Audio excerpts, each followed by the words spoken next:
Indeed, a historic occasion when Janmabhumi celebrates its golden jubilee that we have been conducting a series of events for the last few days. Today's seminar was entirely devoted to transport, the topic being the role of transportation sector in the development of Thiruvananthapuram. For the focus of this seminar, as Janmabhumi decided, was to be on the city and district of Thiruvananthapuram. The morning session was on the road, rail and air connectivity of Thiruvananthapuram, the journey ahead. We had three eminent panelists, one on the rail side, another on the road side and another on the air side to address us. And we could learn a lot from there when they shared their experiences. We decided that the afternoon session should be devoted to the Vizhinjam port. Vizhinjam port, not Vizhinjam port exactly, because Vizhinjam port has already started functioning. It is not a question of, till now the question was when Vizhinjam will come, or even before that, whether Vizhinjam will come. For the last more than a decade, we have been debating about it. I myself, as a legal professional, had the occasion to be to represent a client in the National Green Tribunal when its pollution, environmental clearance was challenged. And of course, it does not mean that I subscribe to those views. A lawyer is only a mouthpiece for his client. He is paid to do that. But other than that, Vizhinjam's landing in Trivandrum is a historic occasion. And what we are going to, our panelists are going to talk to you today is about its impact on the economy of Thiruvananthapuram, on the culture of Thiruvananthapuram, how a port or the arrival of a port would change Trivandrum or Thiruvananthapuram in a manner which it had never seen before. It is like, it was somewhat parallel to how Ernakulam was changed when Sir Bristow built the Cochin port. And we have a eminent people to speak about it. In fact, in the morning, Mr. Rahul Bhatkodi, when he spoke on the air connectivity in Thiruvananthapuram, had mentioned that a small portion of the cargo which comes into Vizhinjam port would definitely be transported by air. And as such, the Trivandrum airport stands to gain from it. Mr. Anantaraman, the former principal chief operations manager of railways, in his speech had referred to how the rail link is being constructed from Balaramapuram towards Vizhinjam, not for a passenger travel, but for container travel, and how the movement of containers from Balaramapuram to the north of Kerala and to the southern parts of India would impact the rail connectivity in Thiruvananthapuram.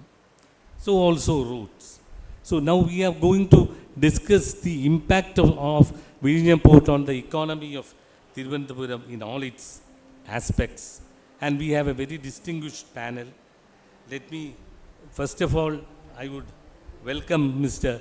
Pradeep Jayaraman, CEO of Adani Vizhinjam Ports.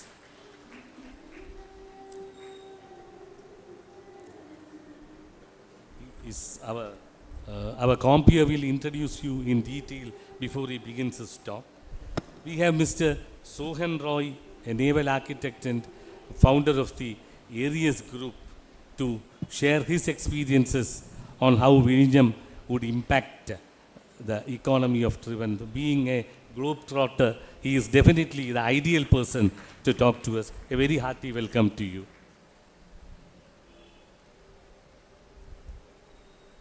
Captain Kishore Kumar has been collaborating with us in organizing the seminar for quite some time. He is somebody who has left the ship, abandoned his ship, and come to the shore in the hope of prospering or utilizing the prospects of Vizhinjam port in a very creative manner. He will also take us on his journey on how Vizhinjam would impact Trivandrum. A very cordial welcome to you, sir.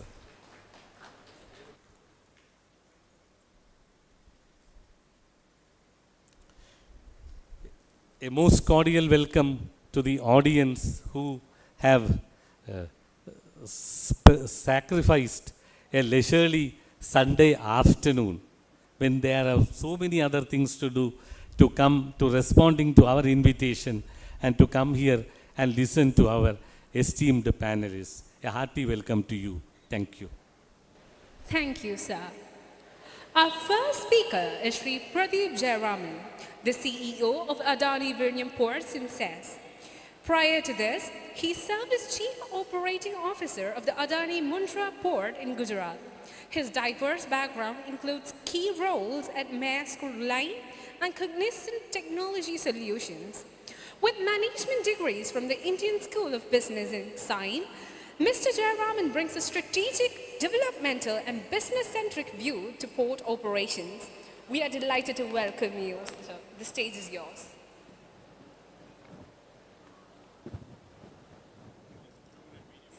Is poised for unstoppable growth in global maritime trade. At the heart of this surge is a port like no other, blessed by nature, powered by ambition, and ready to be a game changer, the Vizhinjam International Seaport.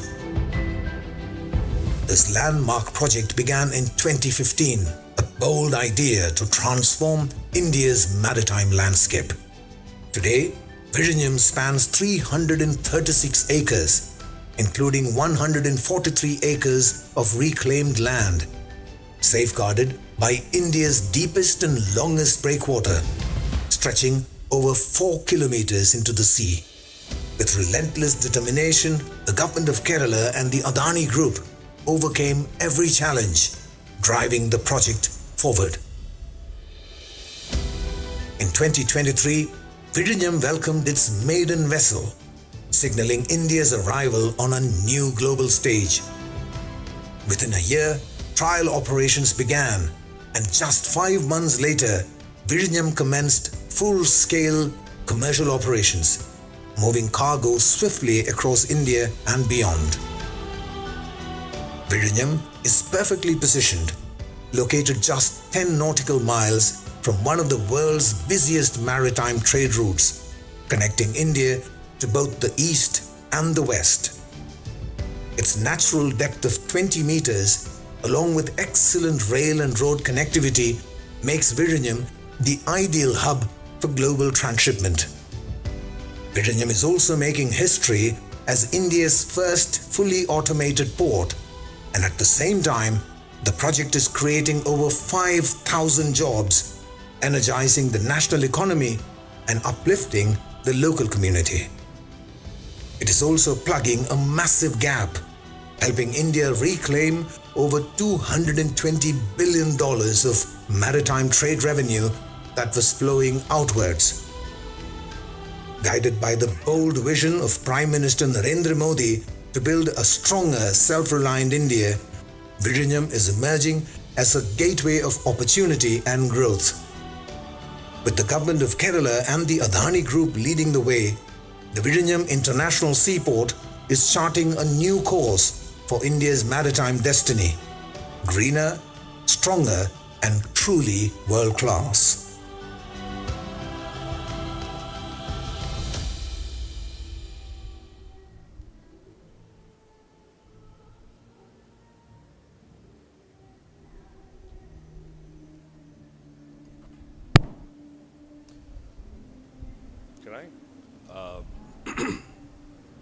Respected fellow speakers on dais, industrial representatives, media, public representatives, I see some bright young faces here, bright minds. Good afternoon to you all. Normally in events like this, I don't do a presentation or I don't come prepared. I speak from my heart because this is one such project that you need to give your soul to it, because this is going to really transform the place that it is located. I'll structure my maybe next few minutes, and apologies for speaking in English, right? So I'm still trying to learn Malayalam. I can understand, but speaking is still a problem. I'll just structure it in three simple ways. One, what will it do to Trivandrum? Two, the port itself. And three, what is that industrial disturbance that we are likely to see because of this port? If you look at it globally, you name any big cities in the world, Los Angeles, New York, London, Hong Kong, Shanghai, Singapore, Mumbai, it is what it is just because there is trade and there is a port. The cities grow big, money starts flowing in where there is trade that happens. Even in Kerala, if you look at it, the commercial capital is Kochi, because that's where the significant trade that happens, right? So the reason I just mentioned that is because it is, you will see it in the next few years what Trivandrum is going to go through because of a world-class port like this. Because the moment cargo starts flowing in, industries start coming in, banks start coming in, finance and other industries start growing around. So point number one, right? So my personal feeling is it's not even a smaller city, and Trivandrum and Vizhinjam is likely to be somewhere like a Singapore or a Hong Kong or a London is what our aspiration is. And I'm sure that we have more advantage than what Singapore has today. It's a lot tinier place as a country, but we have a lot more better opportunity from the scale and size and capability perspective. That's point number one. I might not be around a few years from now, but I think majority of you who belong to this region will be there to reap that benefit. That day, you please remember that somebody talked about it as compared to Singapore's and Hong Kong and Rotterdam, and that is likely to happen in the next 5 to 10 years. The second portion of it is that this is a truly a world-class port. When I say world-class, the best of breed of what is available in the world is already implemented here. I had been to Hong Kong about a month and a half back. I was in Rotterdam and few other ports, in Abu Dhabi. There is this Rajinikanth or one of those movie stuff that says, late vandalum latest varum, right? So something like that, right? So there is a disadvantage that the project was conceptualized way before. It took a long time to construct. Yes, we are late, but we brought in the latest that is available today in the world. So you can proudly say the same company that did automation in Rotterdam, in Los Angeles, in wherever other places, is the same guys that we work with today, but of their latest software and hardware. So that's the second thing, right? So what does this mean is the people that we are employing here, that the people that we are trained here are going to be the future workforce for any new port that is coming in the world. Already we supply a lot of talent around the globe, and we see, one side, we already see people going out from our port, even though we are less than a year, to some of the Middle Eastern terminals. One side it is not okay, but we are pretty glad and happy that it is already starting to happen. We will ramp up the training, and this is going to be a global supplier, and these are the guys who are going to be trained in the best of technology, and they are going to go around the world. So that's number two. So what does this also mean is that your ability to give lot of good performance, if you understand computer vision and IoT and virtual private networks, and you name anything that you would want to, which is the latest, it's already implemented and working in Vizhinjam, right? So it's a success story that we have. The other thing that we need to be really proud about is the world recognized it, that this is an important port, and this is a port that is also doing well from a productivity and operational metrics perspective. The reason is our phase 1 we just completed. The capacity is theoretically about 1 million as per our concession agreement with the government. But we always say that we can do more because of the technology that we have brought in. And if you look at February onwards, Vizhinjam, last February we did not exist. This February onwards, we are the largest container terminal in both south and east of India. February, March, April, and we know that it is going to continue, right? And we did more than 1 lakh containers in both March and April, and it is likely to continue. That means that I am at full capacity and more than 100% capacity, right? If I extrapolate that for full year, it will be 1.2 million. That means that I'm 20% more than what my calculated capacity is. What does this show is that the world loves what we are doing, because that's why they are bringing cargo here and then transporting it elsewhere.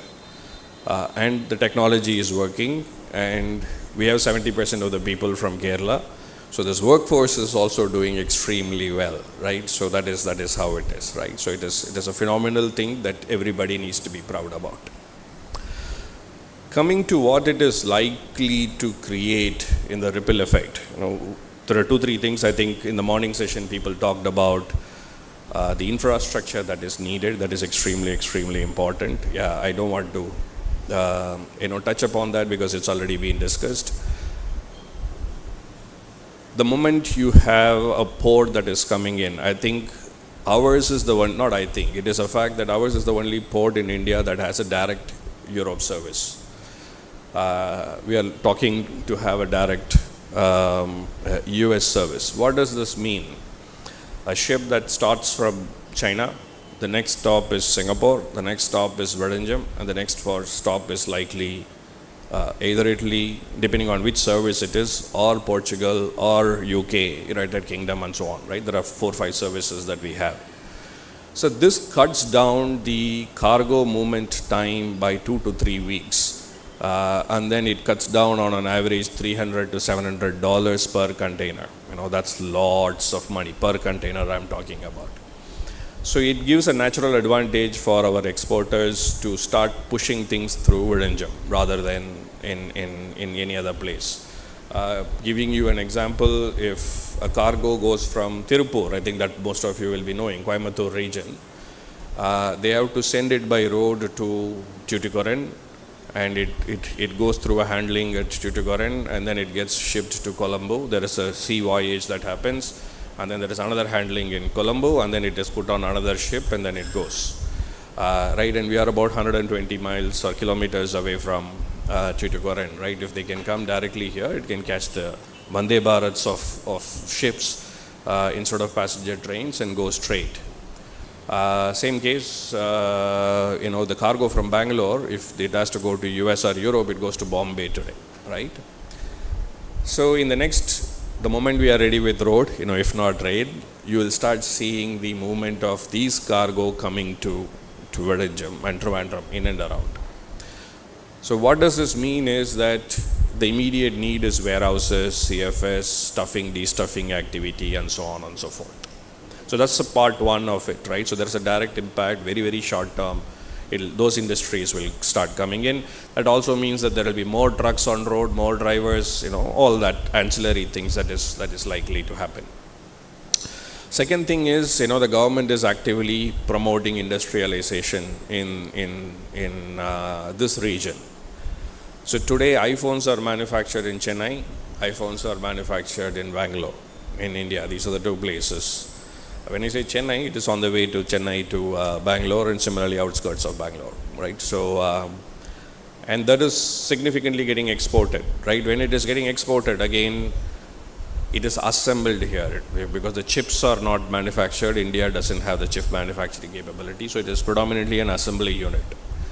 And when it is the export unit happens at places like that, which needs to go through a longer route at a larger cost, why not places like Travancore, Vizhinjam, anywhere close by, in and around, including Kanyakumari district will benefit obviously of Tamil Nadu. So there is the specific export-oriented units. I always give this example. Adani runs a port in Mundra, which is India's largest port, very, very close to Pakistan border, right? Last few days has been blackouts and other things. It'll be very, very surprising to see a Britannia factory there. All they do is import the raw material, which is extremely high quality one, and create those biscuits and confectionery and chocolates which is consumed in US. So there is a factory unit just outside of the port, and then it just goes inside, with zero cost, almost on logistics, right? So a lot of things that does not need a larger land, but a highly export oriented, industrial units. I always say also so beauty products, medical electronics, and there's a bunch of industries, that will start coming in. What will all these do is also going to make, trade and trade finance and other things are going to be important, right? So you'll have the banking system is going to be a little more refined, evolved, and those things will start coming in.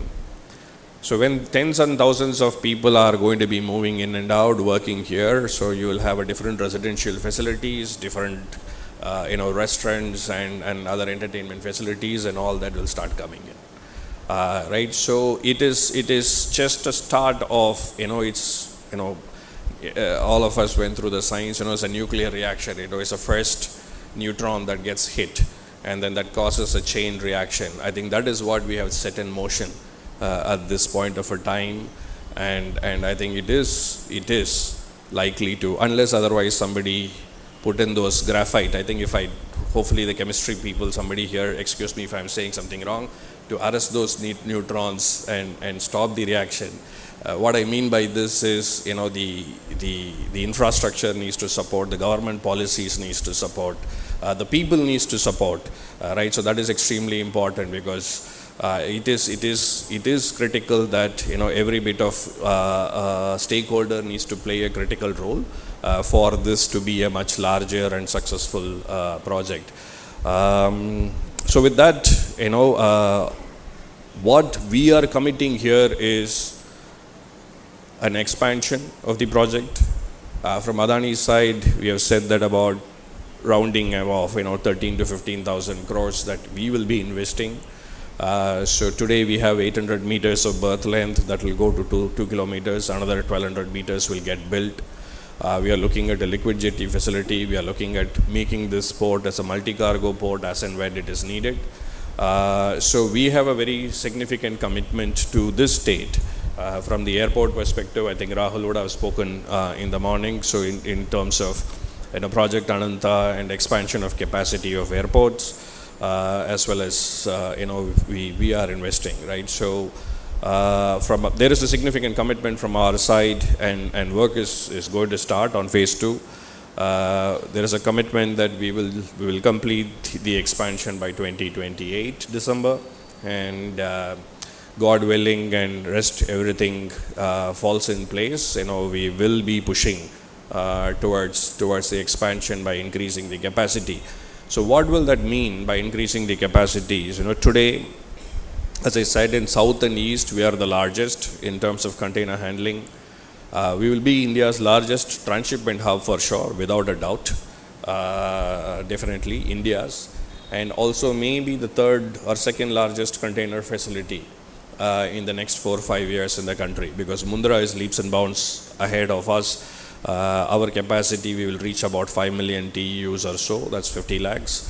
Mundra is already at 8 plus and they are expanding, right? So they have a certain advantage which we do not have, but at least we will become the second largest in the country. That's the aspiration.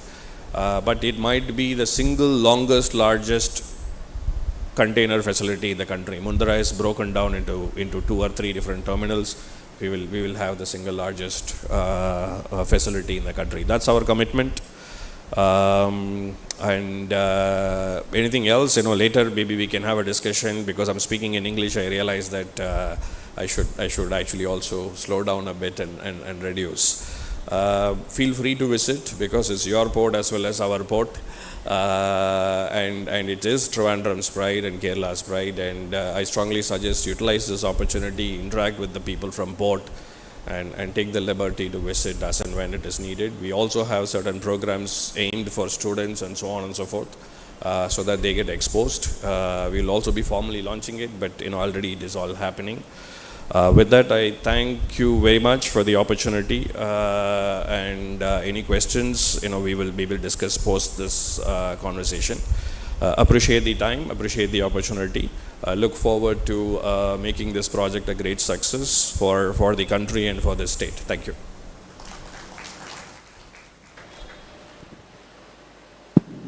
Thank you, sir, for sharing those invaluable insights into the transformative journey of Vizhinjam Airport. And now, our second speaker for this session is Dr. Shri Sohan Roy, founder and CEO of the Aries Group. Mr. Roy is a multifaceted genius, a marine engineer, naval architect, marine surveyor, and acclaimed Hollywood director. He is a pioneer in the maritime visual media space with the world's first global maritime TV channel, Marine Biz TV, to his credit. From architectural engineering projects to socially impactful cinema, he has left a global mark. His group of 76 companies across 29 countries is headquartered in the UAE. It is truly an honor to invite you, sir. Please take the stage.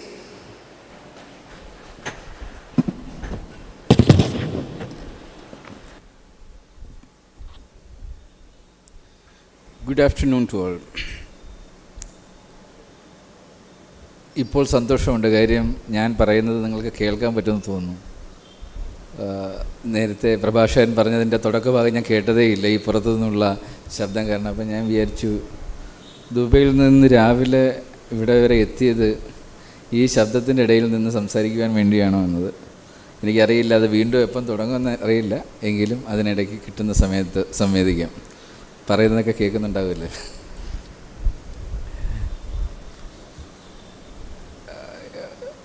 എനിക്കറിയില്ല എന്നെക്കുറിച്ച് നിങ്ങൾക്ക് എത്രമാത്രം അറിയാം, അല്ല Aries ഗ്രൂപ്പിനെ കുറിച്ച് അറിയാമെന്നറിയില്ല. പക്ഷേ ഇവിടെ ഇരിക്കുന്ന മിക്കവരും തിരുവനന്തപുരം ഏരീസ് ഫ്ലെക്സ് പോയി ഒരിക്കലെങ്കിലും ഒരു സിനിമ കണ്ടിട്ടുള്ളവരായിരിക്കും എന്നാണ് ഞാൻ വിചാരിക്കുന്നത്. ആ രീതിയിൽ നിങ്ങളെല്ലാവരും ഏരീസ് ഗ്രൂപ്പിൻ്റെ ഒരു ഭാഗമാണ്. 2014 ഇന്ത്യൻ സിനിമയുടെ ഒരു സമൂലമായ മാറ്റത്തിന് വേണ്ടി ഞങ്ങൾ തുടക്കം കുറിച്ചൊരു പ്രോജക്റ്റായിരുന്നു. അത് ഒരു പരീക്ഷണാടിസ്ഥാനത്തിൽ തുടങ്ങിയതാണ്. ഒരു പ്രോജക്റ്റ് ഇൻഡ്യൂഡ് എന്ന് പറയുന്ന ഒരു $10 ബില്യൺ പ്രോജക്റ്റാണ്. ഇന്ത്യൻ സിനിമയെ ലോകോത്തരമാക്കി എങ്ങനെ മാറ്റാം. കാര്യം ആ സമയത്ത് ഇന്ത്യൻ സിനിമ ഓരോ ദിവസവും നാശത്തിലേക്ക് പോകുന്നൊരു അവസ്ഥയായിരുന്നു. ഓരോ ദിവസവും ഓരോ തിയേറ്റർ വെച്ച് ക്ലോസ് ചെയ്യുന്നൊരവസ്ഥയിലാണ് ഞങ്ങൾ ആ പ്രോജക്റ്റ് തുടങ്ങുന്നത്. തിരുവനന്തപുരത്ത് തന്നെ SL തിയേറ്റർ ഒഴിച്ച് ബാക്കി 11 സ്ക്രീൻസായിട്ട് കുറഞ്ഞു. ഓരോ തിയേറ്റർ നിങ്ങൾക്കൊക്കെ അറിയാം, പലതും അടച്ചടച്ച് പോകുന്ന സമയത്ത് ഞങ്ങൾ ഒരു പ്രോജക്റ്റ് എടുത്ത് 5 മാസം കൊണ്ടാണ് അതിനെ കൺവേർട്ട് ചെയ്ത് ഇന്ത്യയിലെ ഏറ്റവും മികച്ച തിയേറ്ററായിട്ട് ഡ്യുവൽ 4K പ്രൊജക്ഷനുള്ള തിയേറ്ററാക്കി. നിങ്ങൾക്കെല്ലാം അറിയാം, ബാഹുബലി അന്ന് ആദ്യമായിട്ടൊരു 4K പ്രിൻ്റ് ഇറക്കുന്നു. അത് 3.5 കോടി രൂപ കളക്ട് ചെയ്യുന്നതോടുകൂടി ഇന്ത്യയിലുള്ള എല്ലാ തിയേറ്റർ ഓണേഴ്സിനും ഒരു ബോധവൽക്കരണം ഉണ്ടാവുകയായിരുന്നു. അതോടെയാണ് ഇന്ത്യയിൽ 4K റെവല്യൂഷൻ സ്റ്റാർട്ട് ചെയ്യുന്നത്. ഇന്ന് തിരുവനന്തപുരം മേഖലയിൽ തന്നെ 100-ലേറെ സ്ക്രീൻസായി കഴിഞ്ഞു. ഞങ്ങളുടെ ഉദ്ദേശം സാധിച്ചു. ഒരു 2 ടയർ സിറ്റിയിൽ ആ ഒരു പരീക്ഷണം നടത്തുകയും വിജയിപ്പിക്കാൻ സാധിച്ചു. ഇന്ന് ഏരീസ് ഗ്രൂപ്പ് ഏതാണ്ട് 30ഓളം രാജ്യങ്ങളിലായിട്ട് 80-ലേറെ സ്ഥാപനങ്ങൾ നടത്തുന്നുണ്ട്. അതിൽ ഇന്ത്യയിൽ തന്നെ ഏതാണ്ട് 25ഓളം സ്ഥാപനങ്ങൾ ഉണ്ട്. കേരളത്തിൽ തന്നെ ഞങ്ങൾ ഏകദേശം 1000-ലേറെ തൊഴിലവസരങ്ങൾ കൊടുത്തിട്ടുണ്ട്.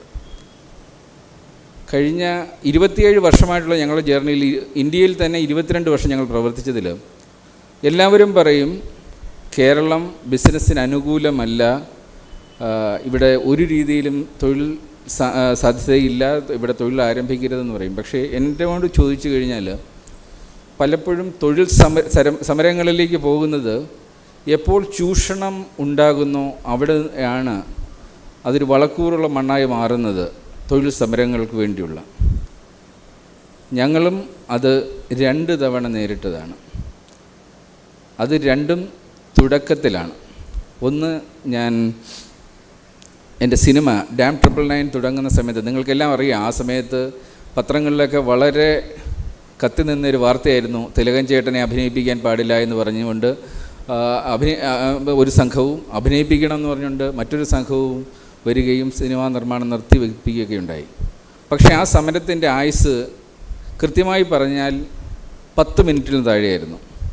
സമരക്കാർ വരുന്നു, അവരുടെ ഡിമാൻഡുകൾ കേൾക്കുന്നു, അതിൽ 1% പോലും കട്ടില്ലാതെ ഓൺ ദ സ്പോട്ടാണ് അംഗീകരിച്ചുകൊണ്ട് ആ സമരം അവിടെ അവസാനിപ്പിക്കുകയാണ്. ഇതുപോലെ തന്നെയാണ് ഏരീസ് ഫ്ലെക്സ് ഞങ്ങൾ ഏറ്റെടുക്കുമ്പോഴും ഫസ്റ്റ് ഡേ മാനേജ്മെൻറ്റ് ഫുൾ ഞങ്ങൾ ഏറ്റെടുക്കുന്ന ദിവസം അവിടെ കൊടി ഉയരുകയാണ്. അവരുടെ ആവശ്യം 20% വർധനവ് തുടക്കത്തിൽ തന്നെ വേണം.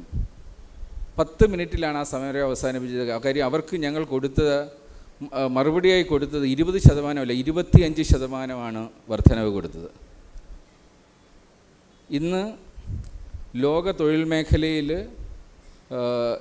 എംപ്ലോയീസിൻ്റെ സ്പൗസസിന് സാലറി കൊടുക്കുന്ന ഏക സ്ഥാപനം, പ്രൈവറ്റ് മേഖലയിൽ പെൻഷൻ സ്കീം ഏർപ്പെടുത്തിയിരിക്കുന്നത്, അച്ഛനും അമ്മയ്ക്കും പെൻഷൻ കൊടുക്കുന്നത്, കുട്ടികൾക്ക് ബേബി അലവൻസ് കൊടുക്കുന്നത്, അവരുടെ എഡ്യൂക്കേഷൻ നോക്കുന്നത് തുടങ്ങി 25ഓളം HR ഫീച്ചേഴ്സ് കൊടുക്കുന്ന ഏക സ്ഥാപനമാണ്. അങ്ങനെ ഒരു സ്ഥാപനത്തിൽ ഒരിക്കലും ഒരു സമരത്തിനൊരു സാധ്യതയില്ല. എന്ത് പറഞ്ഞുകൊണ്ടാണ് ഇവർ സമരം ചെയ്യേണ്ടത്? കാര്യം ഓരോ എംപ്ലോയിയും സ്ഥാപനത്തിൻ്റെ ഒരു ഭാഗമായി കരുതിക്കൊണ്ട് സ്ഥാപനത്തിൻ്റെ 50% ലാഭം എംപ്ലോയീസിന് വേണ്ടി മാറ്റിവെക്കുമ്പോൾ അവർ അതിൻ്റെ ഒരു പാർട്ണറായി മാറുകയാണ്. അത്തരം ഒരു എൻവയോൺമെൻറ്റിൽ ഒരിക്കലും ഒരു സമരത്തിന് സാധ്യതയില്ല, വളർച്ചയ്ക്ക് മാത്രമേ സാധ്യതയുള്ളൂ. അങ്ങനെ ഞങ്ങളോടൊപ്പം പ്രവർത്തിക്കുന്ന സഹപ്രവർത്തകരെ ഞങ്ങളോട് ചേർത്ത് നിർത്തിക്കൊണ്ട് സ്ഥാപനം വളരുന്നതിനോടൊപ്പം അവരും വളരുക, അവരിലൂടെ സ്ഥാപനം വളരുക എന്ന ഒരു പോളിസിയിലൂടെ ഇന്ന് ലോകത്തിൽ 5 മേഖലകളിൽ വി ആർ വേൾഡ് നമ്പർ 1. അതിൽ ഭൂരിപക്ഷം ആൾക്കാരും മലയാളികളാണ്. ഞങ്ങൾ IITയിൽ നിന്നോ IIMലോ നിന്നോ അല്ല ആൾക്കാരെ എടുക്കുന്നത്. മിക്കതും വില്ലേജസിൽ നിന്നുള്ള വർക്ക് ഫോഴ്സിനെ എടുത്ത് ട്രെയിൻ ചെയ്താണ് ഞങ്ങൾ ഇന്ന് ലോകത്തിലെ ഏറ്റവും മികച്ച വ്യക്തികളാക്കി മാറ്റിയത്. നിങ്ങൾക്കറിയാം, കഴിഞ്ഞ 4 ദിവസം ലോകം ഞെട്ടുന്ന ഒരു കാഴ്ചയാണ് ഭാരതത്തിൽ ദർശിച്ചത്. അതായത് 2 ന്യൂക്ലിയർ വെപ്പൺസുള്ള 2 രാഷ്ട്രങ്ങൾ തമ്മിലുള്ള ഒരു യുദ്ധം വെറും 3.5 ദിവസം കൊണ്ട് അവസാനിച്ചത് ശാസ്ത്ര മികവ് കൊണ്ടും ആ സമയാനുസൃതമായി നമ്മൾ സ്വയം അപ്ഗ്രേഡ് ചെയ്തുകൊണ്ടും ശക്തമായ നേതൃത്വം ഉള്ളതുകൊണ്ടും നമ്മളുടെ മുന്നിൽ ശത്രുവിന് സ്ഥാനമില്ല എന്ന് വരുത്തി തീർത്തത് കൊണ്ട് മാത്രമാണ് ഒരു വലിയ യുദ്ധം ഒഴിവായതും ലോകം ഞെട്ടിത്തിരിച്ചത്. ഇത് തന്നെയാണ് തൊഴിൽ മേഖലയിലും വേണ്ടത്. നമ്മൾ സ്വയം അപ്ഗ്രേഡ് ചെയ്യുക, നമ്മുടെ സ്ഥാപനത്തിനെ അപ്ഗ്രേഡ് ചെയ്യുക. നമ്മളുടെ ഏറ്റവും വലിയ ശക്തി നമ്മുടെ വർക്ക് ഫോഴ്സാണെന്ന് തിരിച്ചറിഞ്ഞുകൊണ്ട് നമ്മളുടെ ലാഭവും നമ്മുടെ വളർച്ചയുമെല്ലാം നമ്മളുടെ പ്രവർത്തകരിലൂടെയാണ്, അവരുടെ ക്വാളിറ്റിയിലൂടെയാണെന്ന് തിരിച്ചറിഞ്ഞുകൊണ്ട് അവരെ ആ സ്ഥാപനത്തിൻ്റെ കുടുംബാംഗങ്ങളായി കണ്ടുകൊണ്ട് അവർക്ക് ഓരോ വർഷവും വേണ്ട പരിശീലനം കൊടുത്തുകൊണ്ടേയിരിക്കണം. പരിശീലനം ലഭിക്കാത്ത വർക്ക് ഫോഴ്സ് എന്ന് പറഞ്ഞാൽ സർവീസ് കിട്ടാത്ത ഒരു മെഷീൻ പോലെയാണ്. നിരന്തരമായിട്ട് ഇത് അപ്ഗ്രേഡ് ചെയ്യണം. ഇത് ഞങ്ങളുടെ സ്ഥാപനത്തിൽ നിർബന്ധമാണ്. ഓരോ വർഷവും 50 മണിക്കൂർ ഓരോ വ്യക്തിയും, അത് ഓഫീസ് ബോയ് തൊട്ട് CEO വരെ ഈ ട്രെയിനിങ് അറ്റൻഡ് ചെയ്തുകൊണ്ടേയിരിക്കണം. ഞങ്ങളുടെ ഇന്നെന്ന് പറയുന്നത് ഞങ്ങളുടെ ഇന്നലേക്കാളും മികച്ചതായിരിക്കണം. ഞങ്ങൾ പ്രവർത്തിക്കുന്നത് തന്നെ എഫിഷ്യൻസി ബേസ്ഡ് ആയിട്ടാണ്. എങ്ങനെ ഓരോ വ്യക്തിയുടെ എഫിഷ്യൻസി ഓരോ ദിവസം കൂട്ടാം, അതിന് ഞങ്ങൾ പറയുന്നത് എഫിസം എന്ന് പറയും, എഫിഷ്യൻസി ഇംപ്രൂവ്മെൻറ്റ് സിസ്റ്റം മാനേജ്മെൻറ്റ്. ഏതാണ്ട് 200ഓളം ഡ്രെയിൻ ഹോൾസ് പാരാമീറ്റേഴ്സ് ഉണ്ട് നമ്മുടെ എഫിഷ്യൻസിയിൽ ചോർന്നു പോകുന്നത്. ആ എഫിഷ്യൻസി ആദ്യം മെഷർ ചെയ്യാൻ ഒരു സ്കെയിൽ കണ്ടെത്തുന്നു. ഈ 200 പാരാമീറ്റേഴ്സും ഏതൊക്കെയാണെന്ന് കണ്ടെത്തി നിങ്ങൾക്ക് പെട്ടെന്ന് ഇത് ഒരു ചെറിയ പ്രഭാഷണത്തിലൂടെ പറഞ്ഞു തരാൻ പറ്റില്ല, എങ്കിലും ആ 200 പാരാമീറ്റേഴ്സിലെ 1-2 കാര്യങ്ങൾ പറഞ്ഞു തരാം. ഞങ്ങളുടെ പാഠം 1 എന്ന് പറയുന്നത് കൃത്യനിഷ്ഠ എന്നുള്ളതാണ്. ഞങ്ങളുടെ സ്ഥാപനത്തിൽ 8 മണി എന്ന് പറഞ്ഞാൽ 7 hours 59 minutes and 60 seconds ഞാനിത് പഠിച്ചത് ജർമ്മൻസിൽ നിന്നാണ്. എന്നെ എൻജിനീയറിംഗ് പഠിപ്പിച്ചത് ജർമ്മൻസാണ്. എൻ്റെ ഒരു പ്രൊഫസർ പോലും ഞങ്ങളെ പഠിപ്പിച്ച 4.5 വർഷത്തിൽ ഒരു ദിവസം പോലും 1 മിനിറ്റ് ലേറ്റായി വന്ന ഒരു അധ്യാപകനെ ഞാൻ കണ്ടിട്ടില്ല. അതാണ് അവരുടെ കൃത്യനിഷ്ഠ. നിങ്ങൾക്കറിയാം, ലോകത്ത് ഏറ്റവും കൃത്യനിഷ്ഠയോട് കൂടി ഓടുന്ന ട്രെയിൻസ് ജപ്പാനിലാണ്. 18 സെക്കൻഡാണ് അവരുടെ ആവറേജ് ഡിലേ. അതാണ് ആ രാജ്യത്തിൻ്റെ വളർച്ച. നിങ്ങൾക്ക് ദുബൈയിൽ വന്നാൽ കാണാം, അവിടെ അതിലും ഒരു സ്റ്റെപ്പ് മുകളിലാണ് അൺമാൻ ട്രെയിനുണ്ട്, മെട്രോ. അതിന് ഡ്രൈവർ പോലുമില്ല, അവിടെ 1 സെക്കൻഡ് പോലും ഡിലേ ഇല്ല. അപ്പോൾ ദാറ്റ് മീൻസ് നമുക്കൊരു പ്രോപ്പർ സിസ്റ്റം ഉണ്ടെങ്കിൽ നമ്മളുടെ കൃത്യനിഷ്ഠ ഓട്ടോമാറ്റിക്കായിട്ട് അവിടെ പ്രവർത്തനക്ഷമമാവും. ഇതുപോലെയാണ് ഓരോ കാര്യത്തിലും. നമ്മുടെ ശാരീരികവും മാനസികമായിട്ടുള്ള എല്ലാ കാര്യത്തിലും നമ്മൾ ഇടപെടണം. ഒരു എംപ്ലോയിയുടെ പരിശീലനം എന്ന് വെച്ചാൽ അവൻ വർക്ക് ചെയ്യുന്ന 8 മണിക്കൂറിൽ മാത്രം ഉൾപ്പെടുത്തുന്നതല്ല, 24 മണിക്കൂറും ആ വ്യക്തിയുടെ കാര്യങ്ങളിൽ നമ്മൾ ഇടപെടണം. ആ ഒരു പ്രവർത്തകൻ്റെ വീട്ടിലൊരു പ്രശ്നമുണ്ടെങ്കിൽ അത് തൻ്റെ തൊഴിൽ ഇടത്തും ഉണ്ടാകും എന്നുള്ള തിരിച്ചറിവ് നമുക്കുണ്ടാവണം. അതുകൊണ്ട് തന്നെയാണ് ഞങ്ങളുടെ സ്ഥാപനത്തിലെ ഓരോ എംപ്ലോയിയുടെയും കുട്ടികളുടെ കരിയർ ഡിസൈനിൻ്റെ മെൻറ്റർ ഞാനാണ്. എല്ലാ എംപ്ലോയീസിൻ്റെയും കുട്ടികളെ ഒരു മാസത്തിലൊരിക്കൽ അവർക്ക് അവരുടെ മെൻറ്ററായി നിന്നുകൊണ്ട് അവരെവിടെ എത്തണം, അവരുടെ ഭാവി എവിടെയാണ്, അവരുടെ ടാലൻറ്റും പാഷനും അനുസരിച്ച് അവരെവിടെ എത്തണം എന്നുള്ള പരിശീലനം വരെ ഞങ്ങൾ കൊടുക്കുന്നുണ്ട്. ഞങ്ങൾ ഹാപ്പിനെസ് ഡിപ്പാർട്ട്മെൻ്റ് ഉണ്ട്. ഞങ്ങളുടെ ലക്ഷ്യം എംപ്ലോയീസിൻ്റെ ഹാപ്പിനെസ്സാണ്. അവർക്ക് ശമ്പളം മാത്രം കൂട്ടിക്കൊടുത്തുകൊണ്ട് അവർക്ക് ഒരിക്കലും ഹാപ്പി ആവാൻ പറ്റില്ല. അവരെ finance control, finance management system എന്താണെന്ന് പഠിപ്പിക്കണം. അവരുടെ ശമ്പളം എത്രയോ ആയിക്കോട്ടെ, 10,000 രൂപയാണെങ്കിലും 1,00,000 രൂപയാണെങ്കിലും കിട്ടുന്ന ശമ്പളത്തിൻ്റെ 90% ജീവിക്കാൻ അവനെ പഠിപ്പിച്ചില്ലെങ്കിൽ നമ്മൾ എത്ര ശമ്പളം കൂട്ടിക്കൊടുത്തിട്ടും കാര്യമില്ല. അതിനുള്ളിൽ നിന്നുകൊണ്ട് എങ്ങനെ സന്തോഷം കണ്ടെത്താം, അതിന് എല്ലാവർക്കും പരിശീലനം വേണം. അതുകൊണ്ട് തന്നെയാണ് ഞങ്ങൾ സ്പൗസ് സാലറി തന്നെ ഏർപ്പെടുത്തിയത്. കാര്യം സ്പൗസ് സാലറി ഏർപ്പെടുത്തുന്നതോടുകൂടി വീട്ടിലെ ഹൗസ് വൈഫ്സ്, ഹസ്ബൻഡ് വർക്ക് ചെയ്യുമ്പോൾ ഹൗസ് വൈഫ്സിന് പരിശീലനം കൊടുത്തേ പറ്റത്തുള്ളൂ. കാര്യം വീട്ടിൽ തൊഴിൽ കഴിഞ്ഞെത്തുന്ന ഭർത്താവിന് പരിപാലിക്കേണ്ട ചില കടമകൾ ഭാര്യമാർക്കുണ്ട്. അവിടെ നിന്ന് മനസ്സമാധാനം നഷ്ടപ്പെട്ടു വരുന്ന ഒരു വ്യക്തിക്ക് സ്ഥാപനത്തിൽ മികച്ച പെർഫോമൻസ് നടത്താൻ പറ്റില്ല. അപ്പോൾ ഇത് എല്ലാ സ്ഥാപനത്തിലേക്കും നമ്മൾ കൊണ്ടുവരുന്നു കഴിഞ്ഞാൽ നമ്മളുടെ എഫിഷ്യൻസി വളരെയധികം വർദ്ധിക്കും.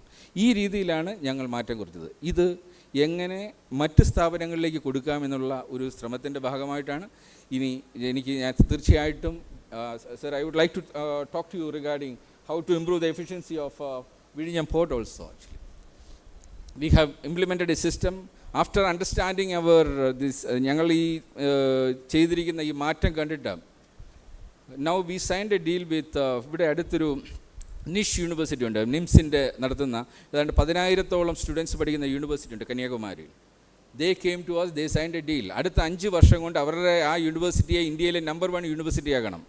അവർ ഞങ്ങളുടെ അടുത്ത് വരാനുള്ള കാരണം, ഞങ്ങൾ ഇതുപോലൊരു പ്രോജക്റ്റ് അട്ടപ്പാടിയിൽ ഒരു സ്കൂൾ ആരംഭിച്ചു 2 വർഷത്തിന് മുമ്പ്. എൻ്റെ ഒരു ഡ്രീം പ്രോജക്റ്റാണ് എഡ്യൂക്കേഷൻ സിസ്റ്റത്തിനെ എങ്ങനെ കംപ്ലീറ്റ്ലി ട്രാൻസ്ഫോം ചെയ്യാം. കാര്യം എഡ്യൂക്കേഷൻ എന്ന് പറയുന്നത് ഒരു തൊഴിൽ മേഖലയിലേക്ക് പോകുന്നതിൻ്റെ ആദ്യത്തെ ചവിട്ടുപടിയാണ്. നമ്മളെല്ലാവരും 50,000 മണിക്കൂറുകളോളം ഈ അക്കാഡമിക് മേഖലയിൽ ചിലവഴിച്ചിട്ടാണ് ഒരു തൊഴിൽ ഇടത്ത് വരുന്നത്. ഇവിടെ ഇരിക്കുന്ന ആരെങ്കിലും ഇന്ന് ചെയ്യുന്ന തൊഴിൽ പഠിക്കുന്ന സമയത്ത് ഇതാവണമെന്ന് വിചാരിച്ച് ചെയ്തവരാണെന്ന് എനിക്ക് തോന്നുന്നില്ല. നിങ്ങളെ ഡെസ്റ്റിനി അവിടെ കൊണ്ട് എത്തിക്കുകയായിരുന്നു.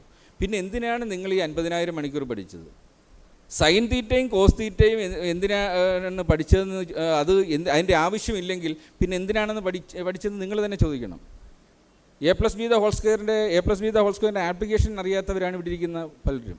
പക്ഷേ അതിനുവേണ്ടി നമ്മൾ സമയം കളഞ്ഞു. അതേസമയം നമ്മുടെ നിത്യജീവിതത്തിൽ ആവശ്യമുള്ള ഒരുപാട് കാര്യങ്ങൾ നമ്മൾ പഠിച്ചതുമില്ല. നമ്മൾ എവിടെ പോയാലും നമ്മൾ ആഗ്രഹിക്കുന്ന ഒരു കാര്യമാണ് എൻ്റെ അമ്മയുടെ ഭക്ഷണം ഞാൻ മിസ് ചെയ്യുന്നു എന്നുള്ളത്. അതെന്തുകൊണ്ടാണ് സംഭവിച്ചത്? നമ്മുടെ പാഠ്യപദ്ധതിയിൽ അതില്ല. നമ്മളുടെ ഈ ലോകത്തിലെ ഏറ്റവും മികച്ച യൂണിവേഴ്സിറ്റി നമ്മളുടെ ഈ വീടാണെന്നും അവിടുത്തെ അമ്മയാണ് നമ്മളെ ഏറ്റവും മികച്ച പ്രൊഫസറെന്നും ഉള്ള തിരിച്ചറിവ് നമുക്കുമില്ലായിരുന്നു, അത് അവിടുത്തെ അമ്മയ്ക്കുമില്ലായിരുന്നു. അവർ വിചാരിച്ചത് ഈ അക്കാഡമിക്സിലേക്ക് വിട്ടു കഴിഞ്ഞാൽ അവരുടെ ഉത്തരവാദിത്വം കഴിഞ്ഞു എന്നുള്ളതാണ്. അത് മാറ്റിമറിച്ചുകൊണ്ടാണ് ഞങ്ങളുടെ എല്ലാ സ്ഥാപനത്തിലെ എല്ലാ കുട്ടികളെയും നിർബന്ധമായിട്ട് ഞങ്ങൾ ആദ്യം ചെയ്തത് 25 ഡിഷ് അമ്മയെക്കൊണ്ട് തന്നെ വീട്ടിൽ അമ്മയുടെ കൂടെ അടുക്കളയിൽ നിന്ന് ഉണ്ടാക്കാൻ പഠിക്കണം. കാര്യം അവർ എവിടെ പോയാലും അമ്മയുടെ ടേസ്റ്റിൽ ഫുഡ് ഉണ്ടാക്കാൻ അവർക്ക് കഴിയണം. അവർക്കൊരിക്കലും അമ്മയുടെ ആ ഫുഡ് മിസ്സാവരുത്. കാര്യം അമ്മയുടെ മുലപ്പാൽ കഴിഞ്ഞാൽ ഒരു വ്യക്തിക്ക് ഏറ്റവും അനുയോജ്യമായ ഫുഡെന്ന് പറഞ്ഞാൽ അമ്മയിൽ നിന്ന് കിട്ടിയ അമ്മയുടെ സ്വാദുള്ള ആ ഫുഡാണ്. നമ്മുടെ ജീൻ അതിനനുസരിച്ച് മോൾഡ് ചെയ്യപ്പെട്ട് കഴിഞ്ഞതാണ്. അത് മിസ് ചെയ്തവരാണ് പോയി ഹോട്ടൽസിൽ നിന്ന് ഭക്ഷണം കഴിക്കുന്നത്. ഇത് പഠിച്ചു കഴിഞ്ഞാൽ സ്വന്തം ആവശ്യത്തിന് ഉപയോഗിക്കാം. നാളെ അതിൽ കുറച്ച് പേര് ഒരു ഷെഫായിട്ട് മാറുകയും ചെയ്യും. ഈ ഒരു കാഴ്ചപ്പാടിലാണ് ഞങ്ങളുടെ ഓരോ ട്രെയിനിങ് നടക്കുന്നത്. ഇതും ഞങ്ങളുടെ 200 പാരാമീറ്റേഴ്സിൽ ഒന്നാണ്.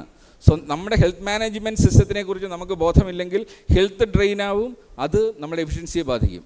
ഇന്ന് മിക്കവാറും എല്ലാ സ്ഥാപനങ്ങളിലും എല്ലാ വർഷവും 10% വെച്ച് ഹെൽത്ത് ബില്ല് കൂടിക്കൊണ്ടിരിക്കും. കാര്യം ഹെൽത്ത് ഇങ്ങനെ ശോഷിച്ച് വരുന്ന ഒരു അവസ്ഥയാണ്. അതേസമയം ഞങ്ങളുടെ സ്ഥാപനത്തിൽ ഓരോ വർഷവും ഹെൽത്ത് ബില്ല് കുറഞ്ഞുകൊണ്ട് വരികയാണ്. അതിന് സമൂലമായൊരു മാറ്റമാണ്. ഞങ്ങൾ മരുന്ന് കൊണ്ടല്ല ജീവിക്കുന്നത്, ഭക്ഷണമാണ് ഞങ്ങളുടെ മെഡിസിൻ എന്നുള്ള തിരിച്ചറിവ് ഓരോ എംപ്ലോയിക്കും പകർന്നു കൊടുത്തുകൊണ്ട്. അതിനുവേണ്ടി 32ഓളം എക്സാംസ് ഉണ്ട്. ഞങ്ങളുടെയൊക്കെ എംപ്ലോയീസിൻ്റെ വീട്ടിലെ ഫ്രിഡ്ജ് ക്ലീൻ ചെയ്യുന്നത് അവിടുത്തെ എംപ്ലോയീസിൻ്റെ കുട്ടികളാണ്. അവരെ അതിന് ട്രെയിൻ ചെയ്തിട്ടുണ്ട്. ഓരോ മാസവും ഫ്രിഡ്ജ് ക്ലീൻ ചെയ്യണം, എന്തൊക്കെ ചെയ്യണം. ഒരിക്കലും ഫ്രിഡ്ജിൽ നിന്ന് ഒരു അസുഖം നമ്മളിലേക്ക് വരരുത്. അങ്ങനെ മരുന്നില്ലാതെ എങ്ങനെ ജീവിക്കാം, അതിലൂടെ നിങ്ങളുടെ ആരോഗ്യം എങ്ങനെ പരിപാലിക്കാം എന്നുള്ള ഒരു പാഠം കൊടുക്കുമ്പോൾ നിങ്ങളുടെ ആനുവൽ മെഡിക്കൽ ലീവ്സ് കുറയും. അത് നിങ്ങളുടെ ലാഭമായി മാറും. ആ ലാഭം നിങ്ങൾ തിരിച്ച് എംപ്ലോയീസിന് പകർന്നു കൊടുക്കുക. ഇങ്ങനെയുള്ള കാഴ്ചപ്പാടിൽ വരുമ്പോൾ നിങ്ങളുടെ പ്രൊഡക്ടിവിറ്റി കൂടും. ഇത് ഈ 200 പാരാമീറ്റേഴ്സിൽ മറ്റൊന്നാണ്. ഇങ്ങനെ 200ഓളം പാരാമീറ്റേഴ്സ് ഒരു 5 വർഷം എടുക്കും നിങ്ങൾ ഓരോ ട്രെയിൻ ഹോൾസും അടച്ചു വരാൻ. ഇത് കഴിയുമ്പോൾ നിങ്ങൾ ടോട്ടലി ഡിഫറെൻറ്റ് ക്യാരക്ടറായിട്ട് മാറും. അപ്പോൾ ഏത് സ്ഥാപനത്തിലെയും ആ ക്യാരക്ടർ മാറണം, ഒരു പെർഫോമൻസ് മാറണമെങ്കിൽ അതിലെ വ്യക്തികളുടെ ക്യാരക്ടർ മാറണം. ഈ യാത്ര തുടങ്ങുമ്പോഴുള്ള വ്യക്തിയല്ല 5 വർഷം കഴിയുമ്പോൾ. ഇത് തന്നെ ആയിരിക്കണം നാളെ വിഴിഞ്ഞം പോർട്ട് നടക്കുമ്പോഴും.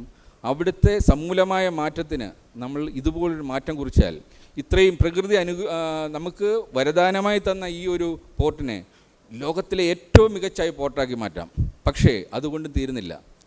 ഒരു നെറ്റ്വർക്കിൽ എല്ലാ സർക്യൂട്ട് കംപ്ലീറ്റ്ലി പൂർണ്ണമായാൽ മാത്രമേ ഒരിടത്ത് സ്വിച്ച് ഇട്ട് കഴിഞ്ഞാൽ അവിടെ ലൈറ്റ് കത്തത്തുള്ളൂ. നമ്മളിതെല്ലാം ചെയ്തു. നല്ല വർക്ക് ഫോഴ്സുണ്ട്, നല്ല വിഷനുള്ള എംപ്ലോയറുണ്ട്, പ്രകൃതിയുടെ അനുഗ്രഹമുണ്ട്, ലോകത്തു നിന്ന് കപ്പലുകളെല്ലാം വരാൻ റെഡിയാണ്. അവിടെ നമ്മുടെ ഇവിടുത്തെ ബ്യൂറോക്രസിയും ഇവിടുത്തെ മറ്റ് പൊളിറ്റിക്കൽ ഇഷ്യൂസും ഒക്കെ വരുമ്പോൾ ഈ ലൈറ്റ് തെളിയില്ല. ഞാൻ പറഞ്ഞു, ഞങ്ങളുടെ തൊഴിൽ സ്ഥാപനത്തിലെ എംപ്ലോയീസിൽ നിന്ന് ഞങ്ങൾക്ക് പ്രശ്നമില്ല. പക്ഷേ പലപ്പോഴും ചില സ്ഥാപനങ്ങൾ തുടങ്ങാൻ നേരം ഞങ്ങൾ തന്നെ അതിശയിച്ചു പോകാറുണ്ട്. ഒരു ദിവസം ഒരു മണിക്കൂർ കൊണ്ട് അനങ്ങേണ്ട ഒരു ഫയല് മാസങ്ങൾ പിടിച്ചു വയ്ക്കുന്ന ഉദ്യോഗസ്ഥ വൃന്ദങ്ങളുണ്ട്. അവരൊക്കെയാണ് നമ്മളുടെ നാടിനെ ഇല്ലാതാവുന്നത്. അതൊക്കെയാണ് മാറ്റേണ്ടത്.